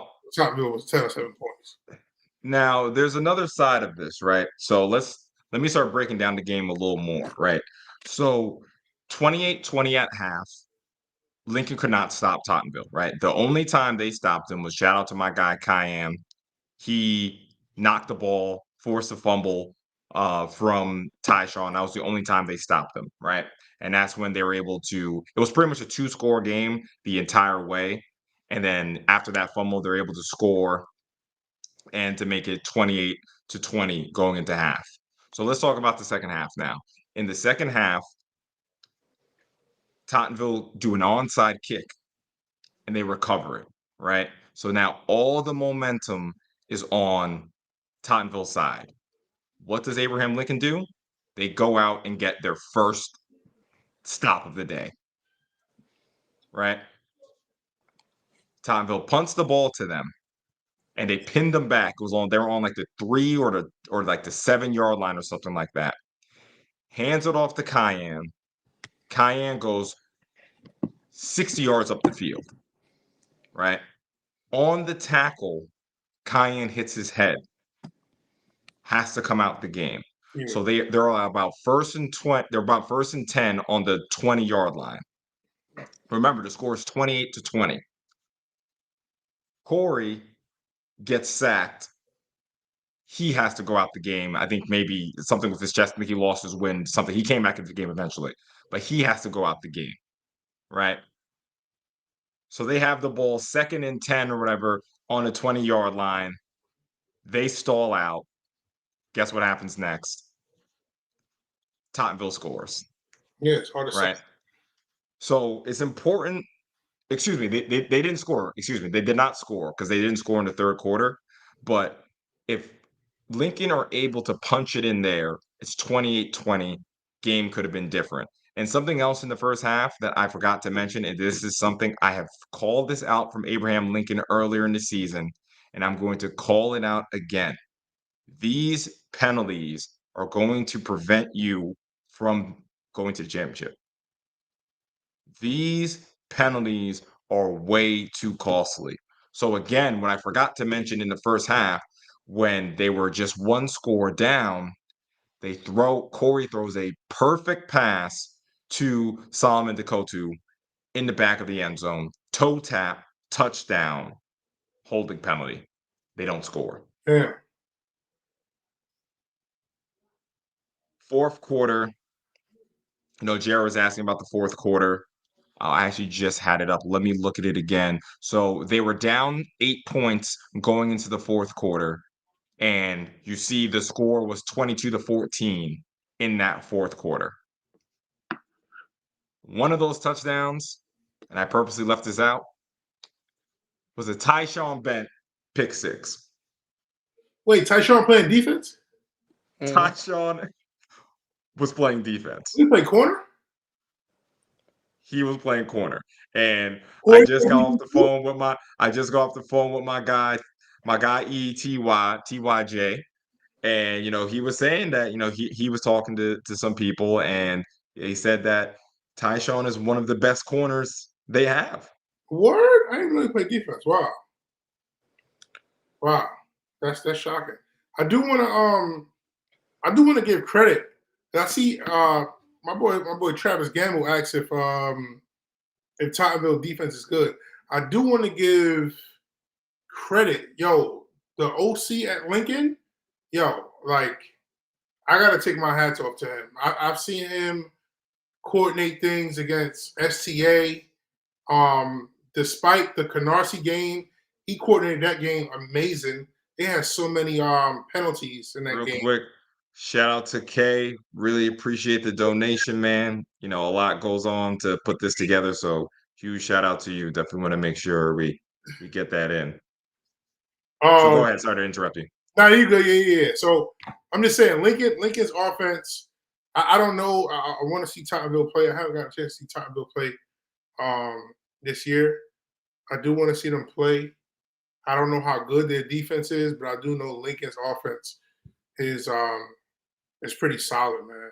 It's pretty for that OC to bring Corey in and making Corey look like that. That's super solid. Going back, how can you say that they're super solid? That's the adjective for Lincoln's offense? Super solid. Yes, I think that's the direction I want to go with. Super solid.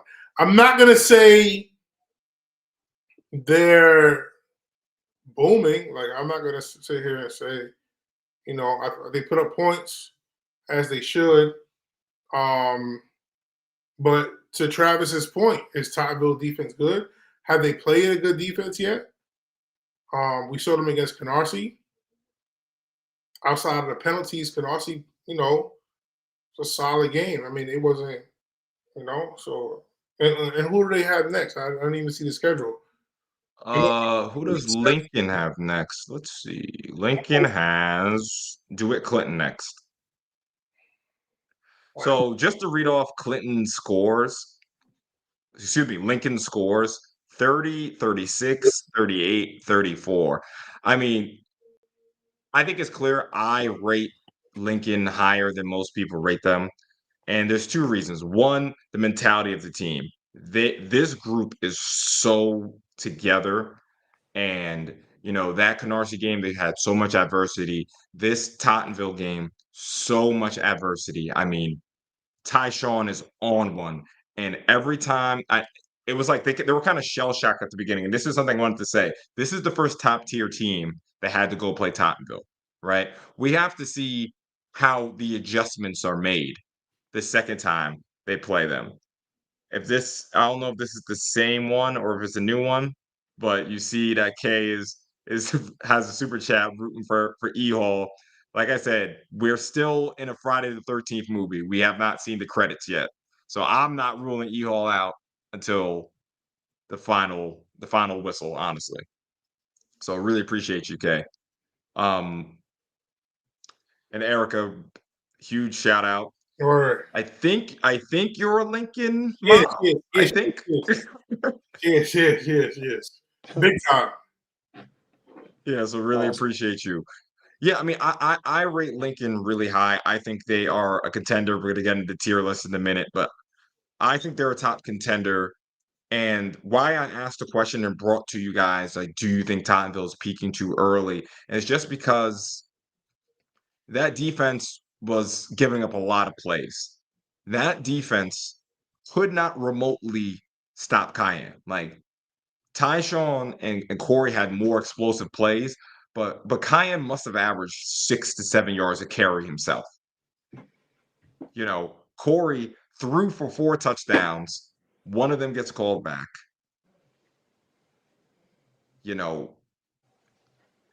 When teams make an adjustment with Tottenville, of course, I'm not an idiot. Like Tottenville is the favorite for the championship right now, especially with E Hall falling.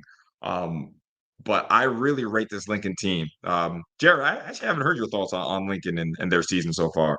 And real quick, my guy, Money, you really got to tell me how to say your name, but Let's go. appreciate this, man. The $1 yeah, super man. chat. Appreciate you. Yeah, no, yeah. Thank you for the donation. But yeah, going on Lincoln, man, I actually really like them this season. I'm gonna really give my opinion when we get into the tier list, but I've said it before, I'll say it again. I love their offense. Corey Reese has proven to be a really good quarterback. Kyan Filbert, Cody Gillespie, of course that good offensive line. I really like what Lincoln's doing there. Unfortunately, defensively, they just didn't have an answer for the top offense in the PSAL, which that stings. They also in the beginning kind of struggled a little bit with Canarsie, but I'm interested to see the adjustments that Lincoln could make defensively, because if they're able to figure it out on defense, then there's no reason why we can't talk about them as potentially winning a title. But that's a big if they're able to stop Curtis, if they can stop Tottenville, and of course if they could stop E-Hall. So we're gonna see, but no, I definitely like their offense. Well, the question is, and again, can E Hall and Curtis score with Lincoln? Right? Because it seems like. Well, Sorry, I didn't hear you, Mac. Can E Hall and Curtis score with Lincoln? I don't know if Lincoln scores like that on those teams. That's the thing. Yeah, I can see it being lower scoring kind Based of. off of what though? Oh, based off of the E Hall and Curtis game. Some good defenses. And that's a good offense. We're not going to say Curtis' offense isn't good, and we've seen Erasmus's offense against other schools. I think that might have been Erasmus' first. I'm not gonna say real game, but was that Erasmus's first game against a tier 1 or tier 2 school? Depends what you Well, think of Canarsie, but Canarsie, yeah. yeah. Yeah. Wow. That's a fun conversation. But yeah, Chelsea's young. yeah, I definitely rate this passing attack. I mean, with Ja'Kai Paul scoring 3 touchdowns, Solomon is leading the way. Brandon Blue, Yeah, Corey's actually ran the ball pretty decently, and even Cayenne in the passing attack. These swing passes, these screens. Cayenne actually caught a touchdown off of a swing pass, which I just realized. I think PSAL had it wrong because Corey had 4 touchdowns because he threw 3 to Chakai. Erica, I don't know. Well, I guess I don't know if you were there, Erica, but he threw 3 to Chakai and then 1 to Cayenne. I'm pretty sure. So that should be 4. I think PSAL actually got that wrong. Um, but yeah, I mean that's my question. Yes, I rate them highly. Um, and I guess we're all going to see. Everyone had, Lincoln had their first shot against Tottenville, and one thing that Coach O'Connor said was right before the game, Coach was like, "Hey, this is round 1. Like we always see them again."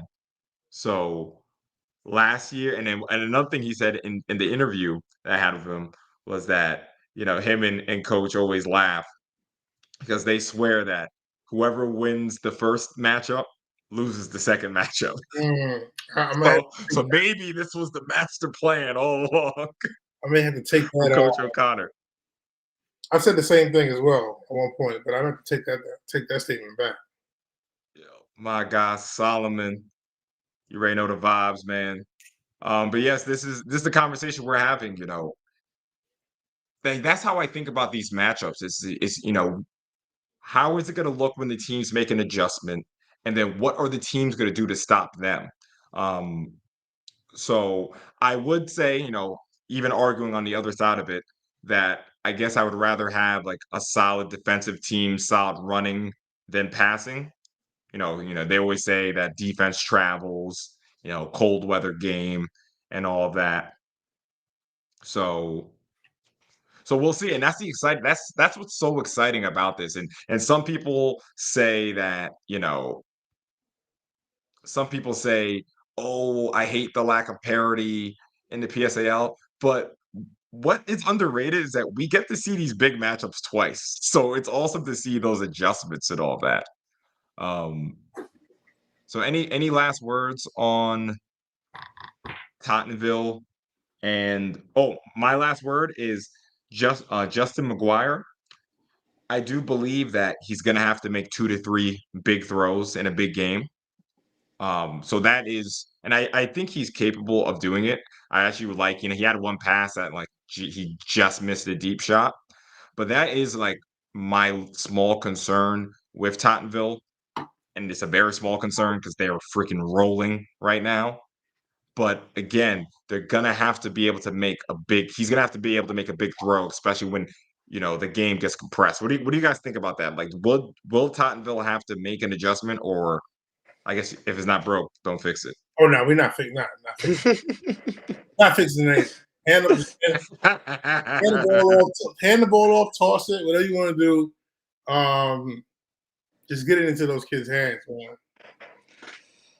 Yeah, I was gonna say they're gonna keep pounding the rock. But one thing with Tottenville, I'll say, listen, they a lot of people, of course, think they're the top team in the PSAL, but we'll get into our rankings in a little bit. But with Tottenville, defensively, I want to see how they line up against Hall and Curtis.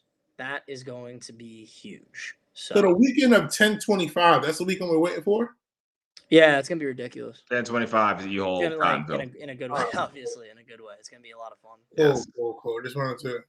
Yeah, like if I mean, I don't want to get too into it, but yeah, if Hall's offensive line could get it together, it's gonna get interesting. Yes, and Tyshawn, completely agree. I have to play like the host, so I kind of have to do a little bit of devil's advocacy. But yes, I completely agree. They have to stop you guys first. I have been saying this all year long, though, is that I do believe in the big game, the quarterback's going to have to make at least 2 to 3 throws because that's all the Curtis quarterback had to do, right? He made 3 throws. He literally made 3 throws, and that was the difference in the game. The Curtis quarterback was able to make 3 throws. The E-Hall quarterback was not able to make 3 throws, and that was the difference. So that's just my concern. When those games get a little more compressed in the playoffs, especially. So again, I still see 93 people in here. We've been going for over an hour. That's Oh, yeah. freaking awesome. But I think it was. I mean, these were 2 of the biggest games of the year. Of course, we had to take like a good amount of Yeah. time Trying to get it to to 100 talk about tonight. it. Trying to get it to 100 tonight. Oh, that'd be awesome, and definitely Yeah. subscribe and like. I don't like asking, but yeah, just do that. Mhm. Eagle Clinton. This was another game that was huge for the playoffs. Eagle was able to come out of this with a 16-8 win. We'll go over this real quick, but Virgil Leaf, he's the number 8 for Eagle Academy. He is sniffing around that first team, second team, all defense list. Virgil not only makes all the tackles or makes a good amount of the tackles, but he's a turnover machine at this point. He had a huge forced fumble, which led to a Spencer Ball recovery, which broke the game open, made it 16-0 for Eagle Academy. Against James Madison, he had a strip fumble and recovery. And versus August Martin, he has 2 interceptions, returns 1 for a touchdown. He is playing at a top tier level for Eagle Academy. Hold on a second. What this is madness now. We gotta relax. I just spoke about 800 players That's awesome. for over an hour. That's my guy. So you're allowed. That's my guy right there. By the way, sorry, this is very. I'm jumping around. Tyshawn Bent is the best player in this league. Is that crazy to say? In the league. Oh. Jesus, man. I can't. I'm trying to say. I swear these things are not controversial. I like Tyshawn in the league. Oh man. I don't know if I can say that. He's definitely in the top 3. He's definitely in the top 3. Okay, let me simplify this. In the first half, man, some people tell me that this is Yo, a hot Travis, take. Okay. Travis, he mean the whole PSAL, dog. That's what Yeah, I'm it's saying. interesting. It's That's interesting. crazy. That's a hot take It's right there. interesting. I'm here for it. So all right, if the season ended today, who would be the MVP? Of the Okay. league, Interesting. it would have to be right now. It would have to be Tyshawn. Right What are we now. talking about? Right now. But we got Right now, that's I agree. Yeah, we have. Well, you got to think. Tottenville played. I hate disrespecting schools, but Tottenville played some questionable schools. Pull up your tier list. We have the unlucky. I think Tottenville played all the unluckies. All right, so it's easy to give the MVP to Tyshawn right now, but then he starts seeing Curtis, and then he sees Erasmus. So we still gotta balance that out. Still gotta balance those games out. But if the season ended right now, yeah, it would probably go to Tyshawn. Jared. Yeah, I'm gonna agree with that. If the season ended right now and there's an MVP award, yeah, Tottenville's the best team. Tyshawn's done some unbelievable things, especially stepping up on defense this year. Hold up. When Huge. listen, But yeah. And I'm walking up the sideline to take the pictures. I turn around, I see interception. I see it's number 4. I said, "Oh Lord, this kid's the best player in the league." Sorry, Jared, I cut you off. No, all good. I love when Coach Ed gets in the mix. Right now, I definitely agree with Tyshawn Bent, but like saying best player in the entire PSAL, who's the top player in the league right now? Guys, especially chat. I really want to give you a hot take answer right now. I just can't. just not yet. This is not controversial. It's close. I think it's close. I think there's a handful of guys that you can talk about, especially dude the the PSAL, the junior class for running backs is insane. And even if you want to talk about some other classes, because we involve Corey and stuff, so it gets crazy. He's got Amir, Morrow, and Travis Gamble and stuff, and yeah. Ed asking me the best player in the city is. I love that. No Hayes in there. Listen, I love that. This guy, he's baiting us. Listen, I said the PSAL, all right? I don't want no smoke with the Catholic right now, all right? Because, now I want to prep like St. Anthony's game. Anyway, so I'm sorry. I know I was talking about the Eagle game, but that's something I did want to bring in, because just to give flowers to Tyshawn and the insane season he's been having. But just to get back to Eagle real quick. Hold on, Andre, again, like I said, not to cut you off. If we're going by stats, I just have to do a little research just now. If we're going by stats, Tyshawn and Amir is like neck and neck. If we're going by stats, if we're going by the eye tests, then that may be something different. But if we're going by stats, and I think if you're doing like MVP, Heisman, those kind of awards, those are kind of stat-based awards. Then I think conversation. I think Tyshawn has one more touchdown than him, and he has 479. Tyshawn has 479 on the ground, and Amir has 426. So 479 versus 426, yeah. So I mean, no, that's great. I will say, when I made my mind up is when I saw him return that interception. That's what I'm saying. And that's about an eye test. So if you're seeing, I didn't even know he was playing defense. So that does give him an edge on that. And I heard this past weekend. South Shore's in the building. Fire. I don't know. That's a good question. He actually sent it to me. Hold on. Somebody sent it to me. I just heard that Travis Gamble had 5 touchdowns this past week in a non-league game. In his actual stats, I had to look that up. But he had all 5? He had 5. I was gonna say I haven't seen the stats. I saw they won and I gave him a big shout out before. But man, going to Connecticut. I'm pretty sure he told me he had 5 touchdowns. Yeah, going to Connecticut and Gamble putting up 5 touchdowns. Wow. Yeah, that's why. Who sent that's it why to me?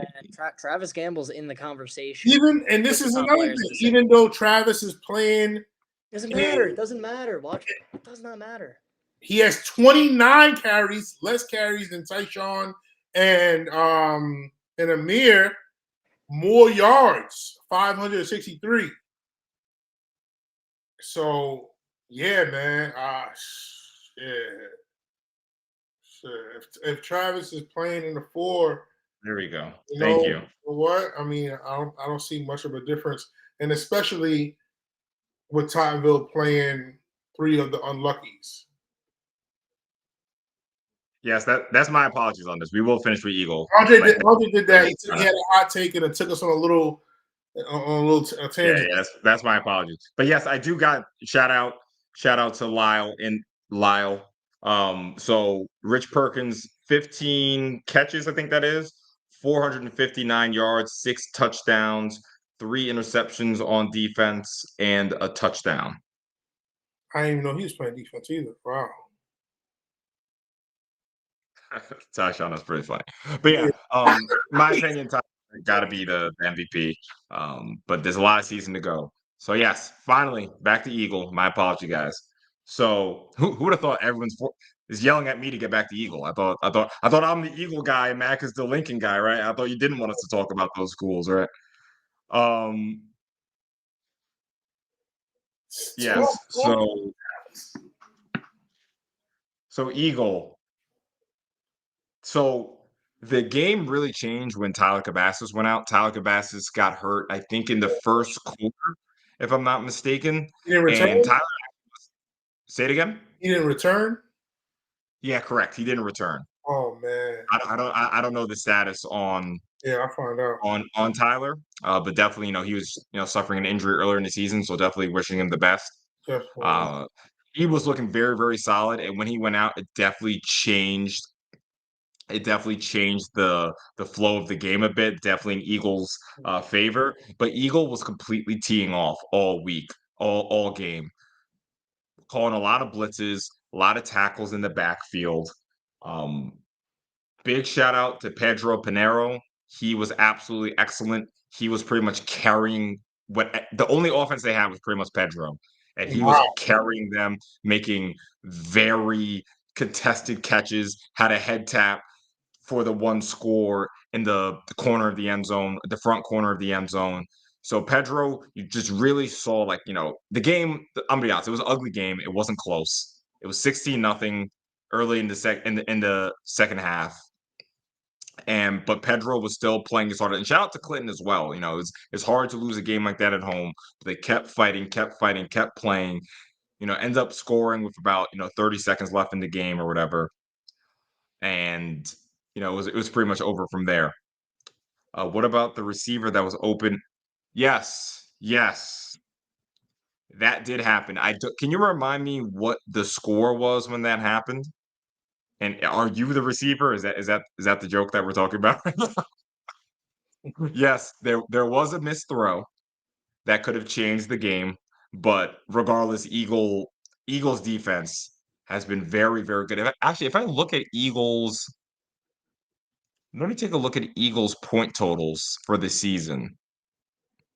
So 7 against Midwood, 28 against JFK, 0 against Madison, 6 versus DeWitt Clinton. I mean, Jared, what do you think about that? Yeah. Sorry, can you mention that last part again? You actually cut out. I was like, Oh, sorry. I just said that Eagle, but real quick, Carlo for the two shouting out Eagle. Eagle looked very, very good for the playoffs, and we will talk about that. Well, yeah, Mac, facts. Share the link. We're almost there. 3 away from 100. That would definitely be awesome. But yes, 6 was wide open, and that could have changed the game. Just remind me what quarter that was. Oh, so it was 8-0. Yeah. So just like we're saying, these games or margins of errors can change everyone's season. So Jared, what I asked you before was I was just talking about Eagles defense. 7 points against Midwood. Okay, 28 points against JFK. They actually gave up only 7 points in the second half. 0 to Madison, and 6 to DeWitt Clinton. So talk about that Eagle defense. Yeah, I mean, it's pretty impressive, and especially when you look at JFK, like I'm not giving them any, exception here, but extremely hard offense to plan for. They have some amazing playmakers, and a couple of JFK's touchdowns were on some big runs that Eagle just happened to give up. Say they contain that, it could have been maybe a little bit different. They're playing impressive Eagle, and they're doing it against you know I guess lower tier teams compared to the top tier, but they're getting the job done. They're playing who's in front of them, and it's big for them. I'm interested to see though how they do the rest of the way. I definitely want to pull up their schedule and see if they're able to keep up this defense against some of the better teams, because as well as anyone, Eagle is in that playoff fight, and they're gonna have to win all the games that they're technically supposed to, and they are technically on bye. Andre, you could correct me if they're playing someone, but after this, they're playing a Wagner team that's looking for their first win, and then they have South Shore. So we'll really see how good that defense is against South Shore. But You even say some of those lower tier teams, but where Eagle Academy is that they're trying to ascend. Some people might look at them as a lower tier team. So all of these wins that they're getting is separating them from the bottom of the pack. So definitely want to give a huge the chat's funny, a huge shout out to Eagle Academy. Coach Mack, what are your thoughts on this game? I feel like I've been getting attacked by Clinton players, man. So I gotta tread lightly with Clinton. They think I don't like them. I mean, Tyler is my guy. Pedro played in the Rising Stars game. I just think this year it's a struggle year for them, man. I watched some of the stream from the Eagle game after it was posted. Wow, it looked a little nasty, man. They gotta clean up some things. I'm not even sure if they have a young team. I would have to contact my Bronx representative, Coach Ed. He's pretty familiar with all of the high school football teams in the Bronx, and just try to see what's going on with with Clinton. It's funny talking about Bronx football. A coach from JFK posted on a story, if you're not attending JFK or the school on Grand Concourse, you're wasting your time. That was crazy to me. So disrespectful. So disrespectful. Clinton, if you want to go after somebody, hit his DMs. That was so disrespectful. What? Lehman? Like, I have the screenshot. I'll post it right now. I swear I will. That's tough. By the way, I love.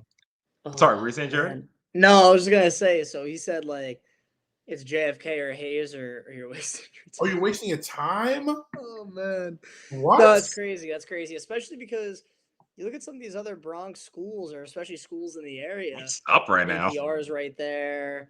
Clinton's playing 4A ball, and then also in the 3A. Listen, man, I know they're haven't had the hardest schedule.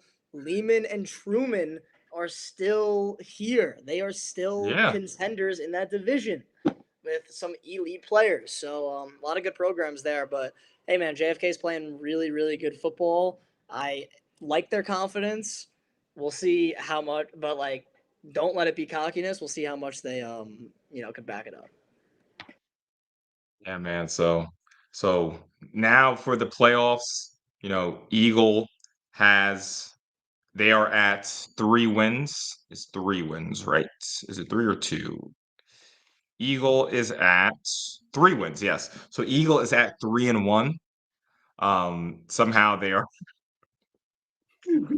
4 power points under E-Hall.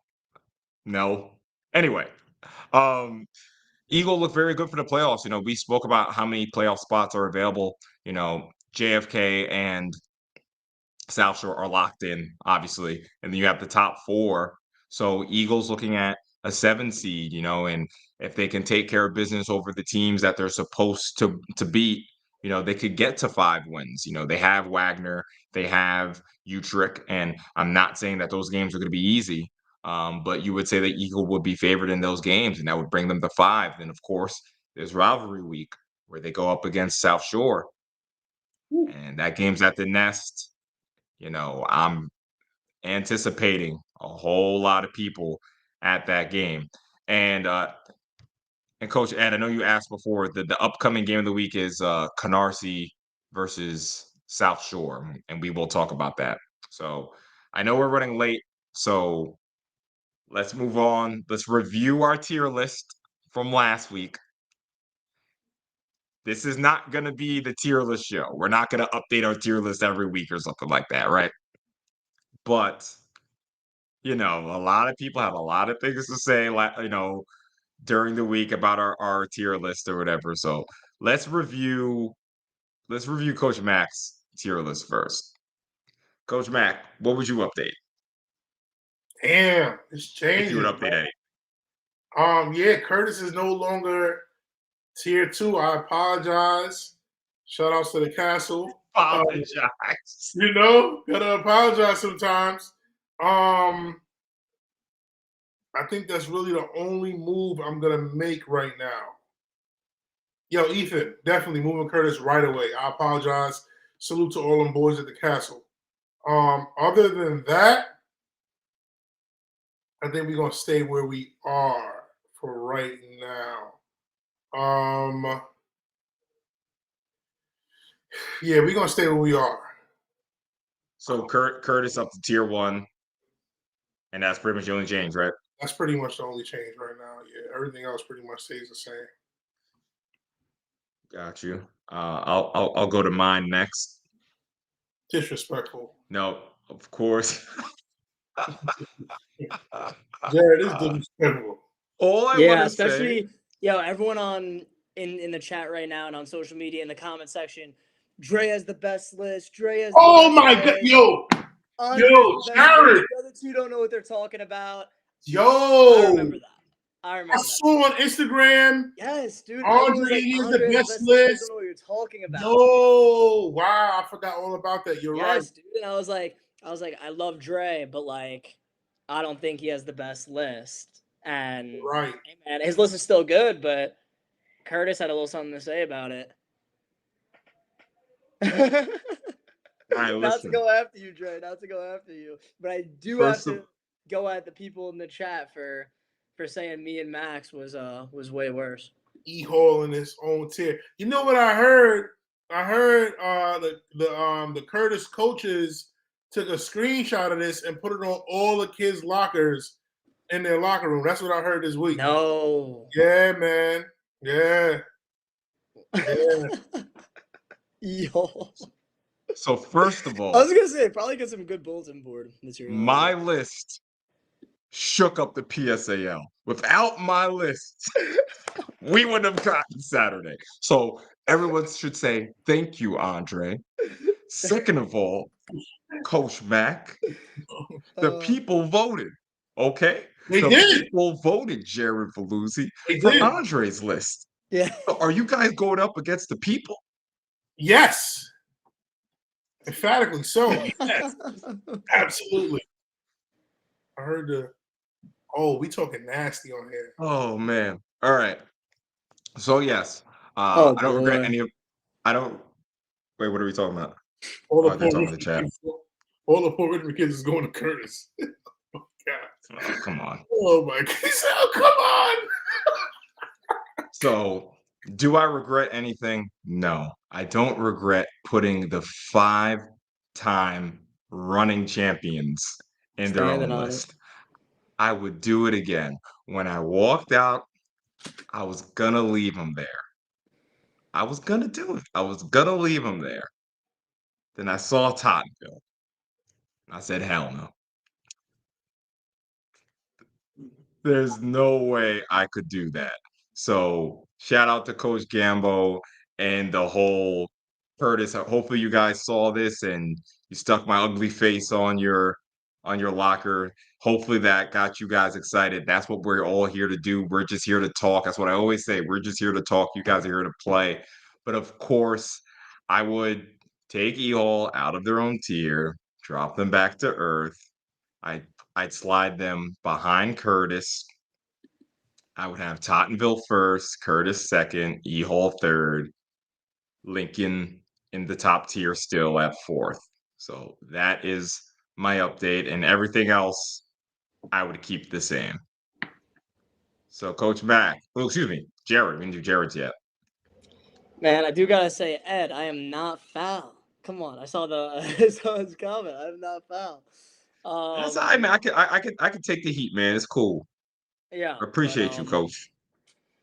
Yeah, with my list, so I don't know how you guys feel about it because it was kind of an under the radar game. One thing I do want to say is I think Newdorp proved themselves a little bit this week with that 40-20 win over Wagner, kind of separating themselves a little bit in the unlucky tier that you had, Dre. Mm. And Oh, I what could did I see them have? maybe What did I have there again? Did I even have that ordered? You had that the Uh, three Staten Island teams. yeah. So in Newdorp beat Wagner, right? Okay, all right, I still had it. Okay. Yeah, so maybe they can separate themselves. But yeah, I could see kind of adding them. Curtis is a tier 1 team. I always thought Tottenville was. They're going to stay there. E Hall, of course, is staying in tier 1. I think Canarsie proved that they were a tier 2 team with scoring 54 against Port Richmond. Showing how good that offense can still be. And of course, when we talk later, we'll really see how good Canarsie is.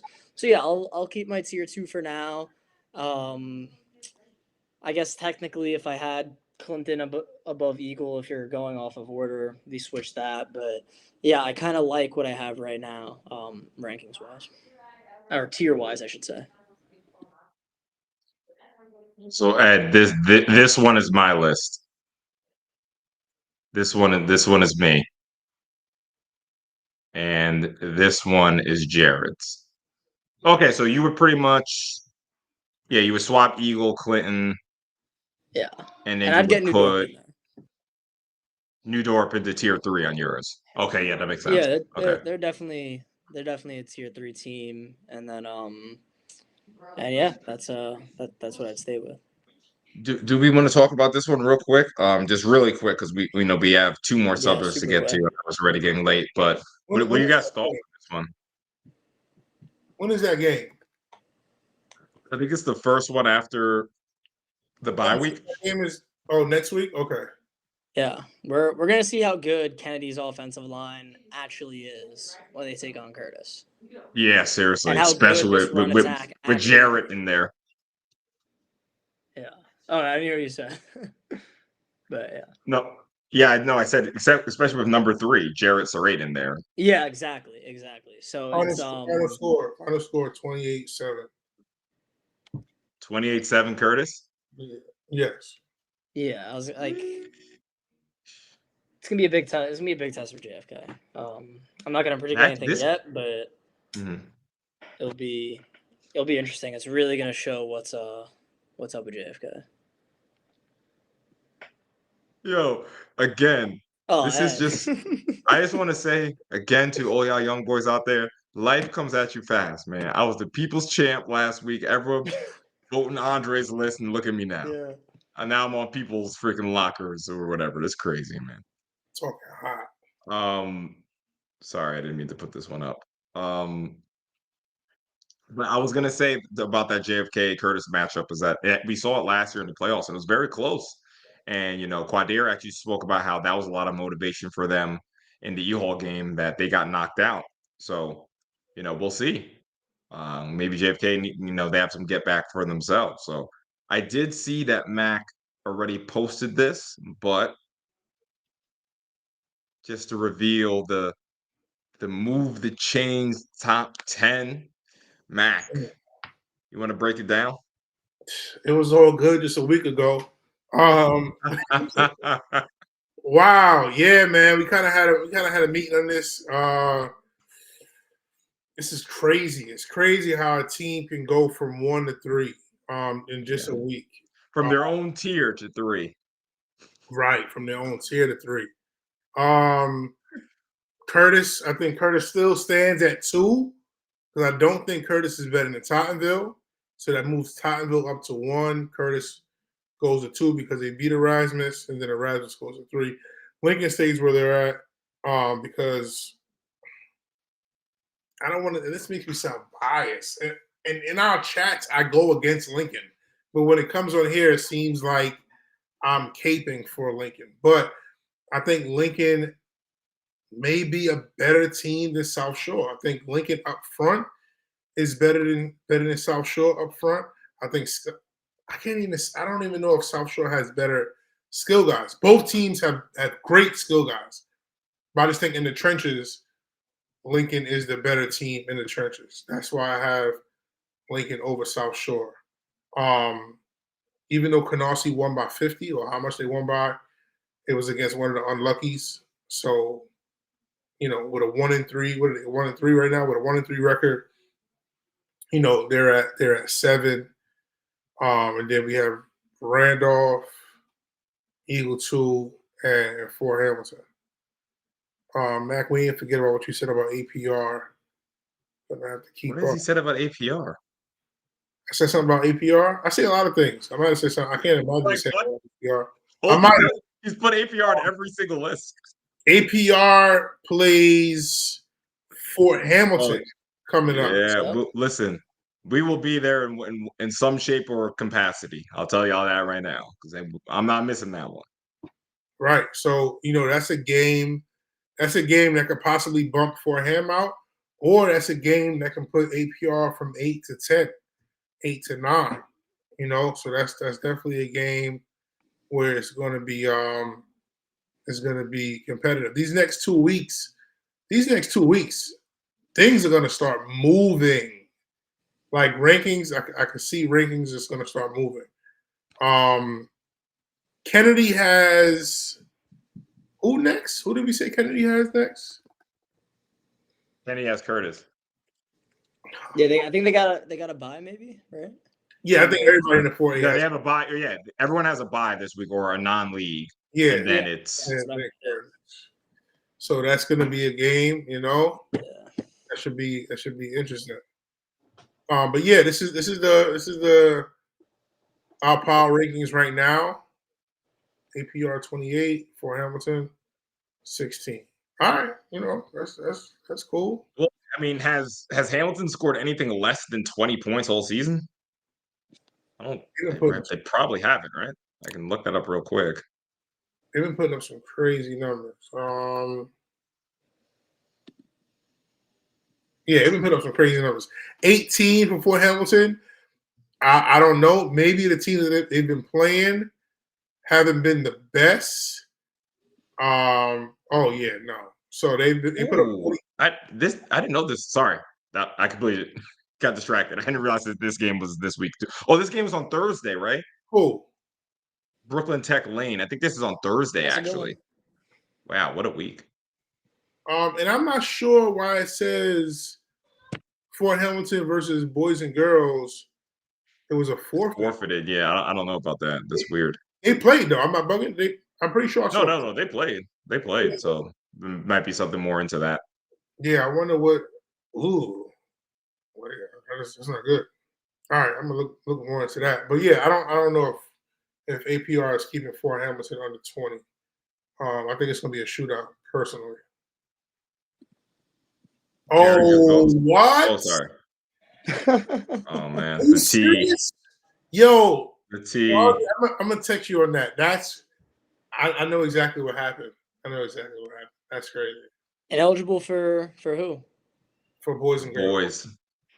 Oh, okay. Yeah, I was gonna say the score got I think I know what you're talking about too, but the score got like it's Yeah. not on the board. Wow.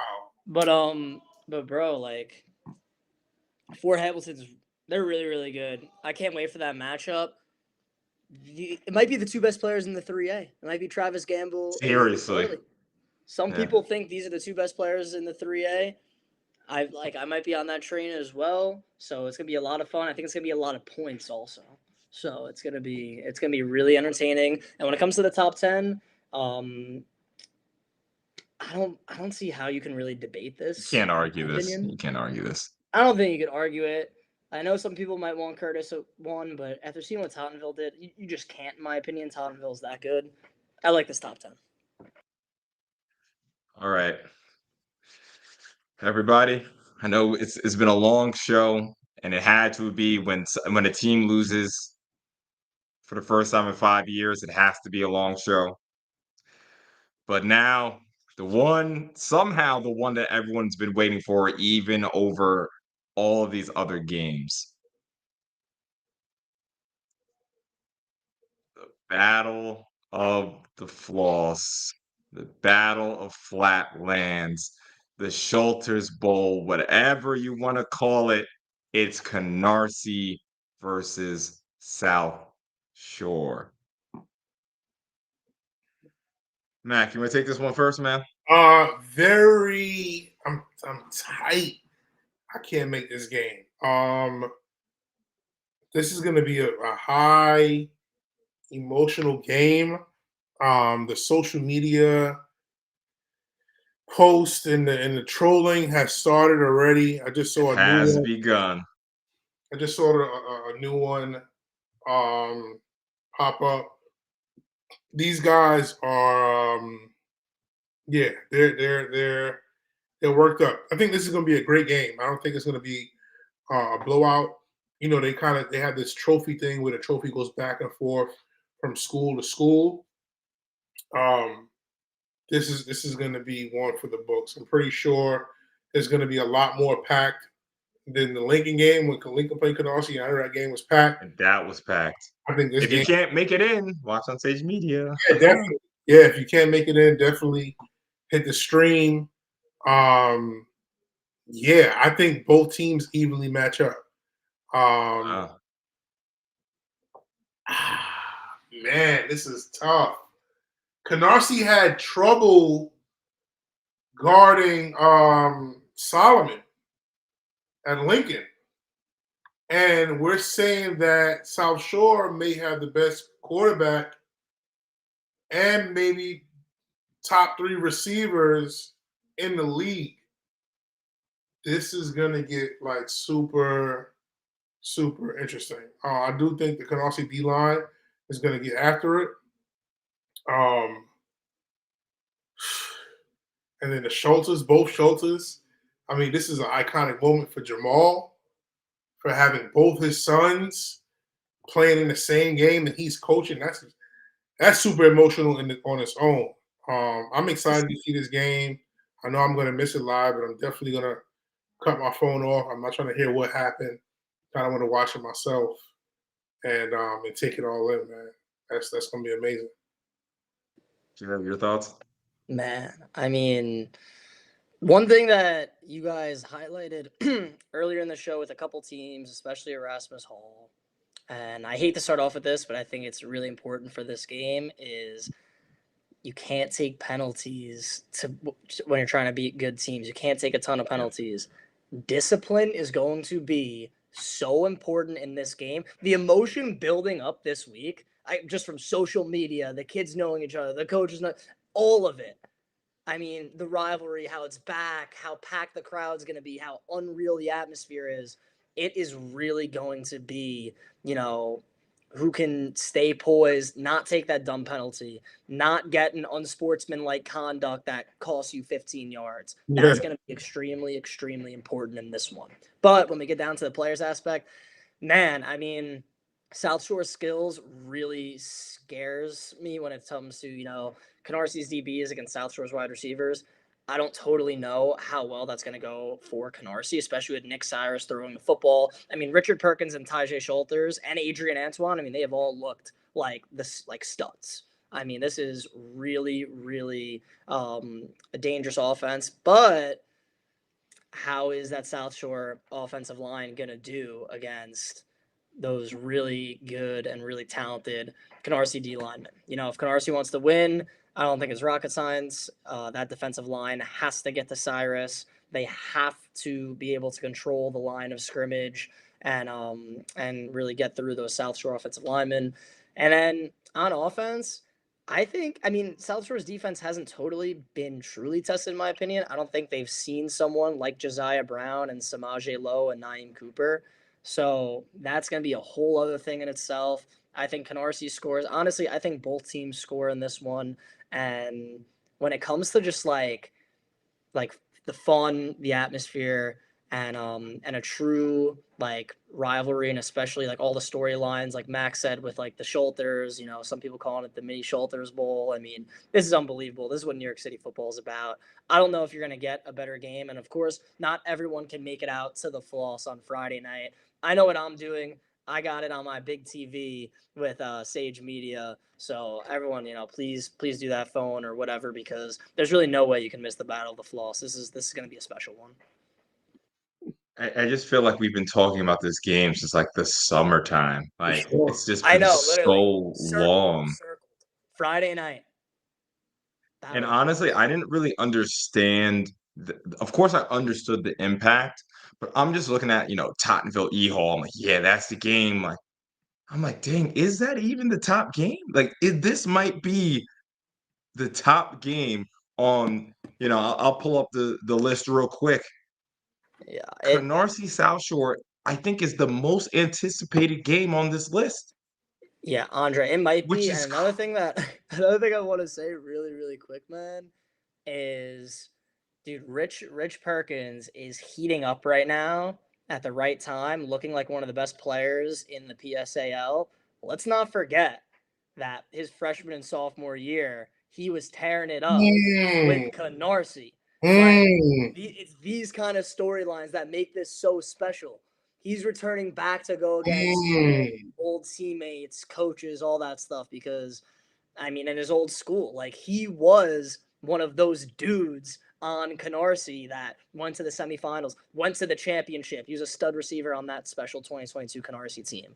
He's going back to take on the Wolfpack, and man, Canarsie, they're gonna be ready for him, and they're excited. This is very fun. Jared, to piggyback off of that, You got to think Jaden Barrett and Daniel Jermaine Yeah. was Exactly. also on Canarcie's roster last season. And then to piggyback off of that, you got to think Jamal Schultz was Canarcie's running back when he was in high school. So he's going back. He's going back to face the school that he played and coached at. Goes on and on, man. So I'm telling you, it's going to be super chippy. Pre-game, Andre, please make sure you try to get pre-game. I want to see like the warm-ups. They might meet at the 50. The coin toss is going to be super emotional. Like, yeah, man, this is going to be good. This is going to be good. Yeah, one thing I want to say on this game is, and not only on this game, but just South Shore in general, is like the social media stuff is entertainment. And you know what else it is? It's a smoke screen. It's a smoke screen for what they're really doing at South Shore. And they're making a real championship run. And this schedule is absolutely perfect for them. They get the new quarterback in, they get Rich in, they have some teams where they can, have their way with those teams, get Mr. Cyrus more comfortable. Now they have this game that's a non-league game. So it's not going to hurt them in the standings. It's such a test right in the middle of the season, a barometer test to see where they're at. And then they'll have to go to Eagle Brooklyn. And let me see that other game they have to go to before JFK, which is Port Richmond. So the rest of their schedule is the Battle of the Floss, Port Richmond, Eagle Brooklyn, and then they just added a game. The last game was supposed to be, oh, actually, no, I guess I missed that. JFK and then Utrecht. So by the time they get to that Utrecht game, they could be flying on all cylinders, ready to get into the playoffs. So it's a perfect schedule for them. Like, the coaches over there couldn't ask for anything more. And all they want to do is compete with the best. Like, I interviewed Coach Legree back in July, and he said, the reason why I want to come up to the 4A is because of the group we have and the coaching staff we have. We as players, we competed at the top level. We are unbelievable competitors, and we want to coach like that. We want to coach against the best as well. So this South Shore team is rolling.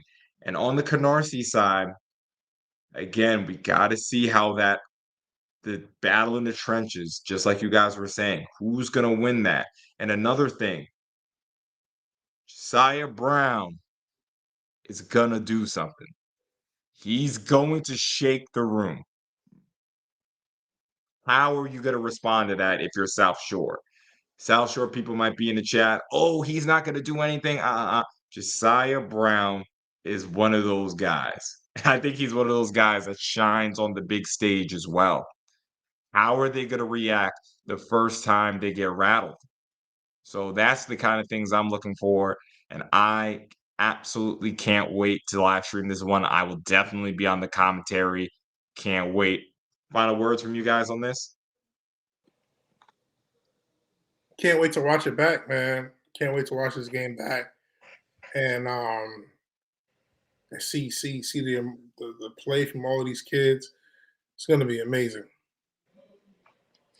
Yeah, I'm glad we hit on all these storylines. I'm kind of excited with, last week's results of Canarsie putting up 54, South Shore scoring 41, both teams coming in with momentum, and how much it means to the kids, the coaches.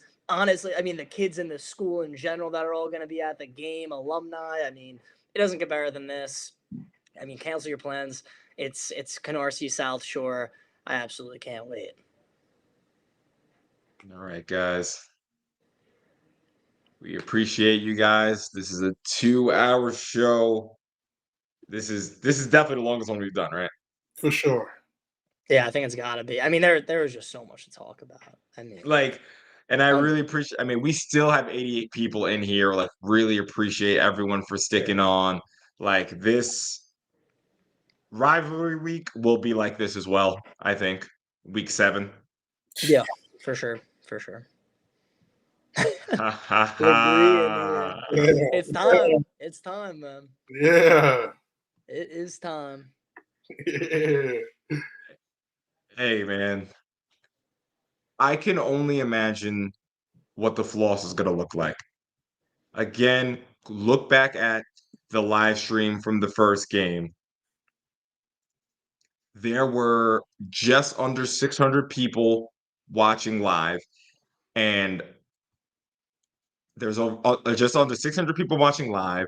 There might have been what 400 people in the inside, Mac. Yeah, man. It was jam packed. Maybe 300. Maybe can't hold 400. Maybe like 300. I was probably like And then 400. And then we had about like 80 or 100 people outside wrapped around the that's fence. exactly what I was gonna say. Over 100 people wrapped around, so we had over 1,000 pairs of eyes in the floss, right? And now it's South Shore Canarsie. I mean, you players, one thing I want to say is just soak it in. Soak it in, man. Because these are the kind of nights that you will not forget. Win or lose, the anticipation, the fun on social media, these are the kind of nights you won't forget. So soak it in and just get ready to compete like hell. You know what I'm saying? Jared, Coach Mac, myself, we're only here to set the stage for you. And I think we've done a pretty decent job at it. It's up to y'all now. They better get every school safety agent in Brooklyn to work that game. You need overtime. If you're watching this and you're a school safety agent, if you need overtime, hit up Canarsie. They're going to need you Friday night. I'd love to have you. And they'll love to have you. They need an extra hand. Every school safety agent in Brooklyn needs to be hands on deck at Canarsie. I'm telling you. Everyone, please be nice to my camera people, please. Please. Audrey, you have to Not get yelling at my camera you people. got to get a better situation because I know you had one of your staff members. She was like, "Sit down. You're in the way of the camera. We can't see." Oh my gosh, she's gonna have a job this Friday if she's there. Woo! Listen, It's we gonna be do have a rowdy. better situation. It's gonna If be you rowdy. if you watch the E-Hall game, like the live stream, the E-Hall game was packed too, but you know, I have a different situation where we're able to be higher even in the stands. So Mhm. so yeah, I know how it's gonna be. I know how it's gonna be Buckle up. on Friday night, man. Last word to Jared. Oh, man, I mean, this is what we've been waiting for since I don't even know. I felt like I was talking about this since the Rising Stars Bowl when I saw all my guys from New York City. Man, I can't wait for the Battle of the Floss. Well, this Friday it's showtime, and I see all the comments in the chat. I have to agree, it's gonna be a movie, and I can't wait. Listen, guys, you stuck with us for 2 hours, man. Salute to everybody. 100%. Really Thank you, appreciate guys. all of the people who donated today. Like, you know, like I always say, like support is enough. Just you coming on the streams, watching, sharing, and all that. Anything else you can do, we really appreciate that for real. We did not get the chance to talk about the Catholic League. I knew we weren't going to. There's just too much to talk about the PSAL. Huge shout out to Hayes, Iona. Where is that game? Is it in the Bronx or is it in New Rochelle? Someone can answer me that. You know, good luck. Ed, I got you. I'll be texting you. I'll be texting you. Don't worry. Huge shout out to Hayes, even though you beat up my Firebirds, didn't have to do all that. Anyway, crazy results in the Catholic League, insane results in the PSAL. Again, thanks everyone for watching. We're gonna sign off here. Friday night in the Floss, 7 p.m. If you don't get there at 5:30, just save the bus fare. Meet us meet us in the chat on Sage Media. It's gonna be Yep. crazy in the floss. Appreciate everybody.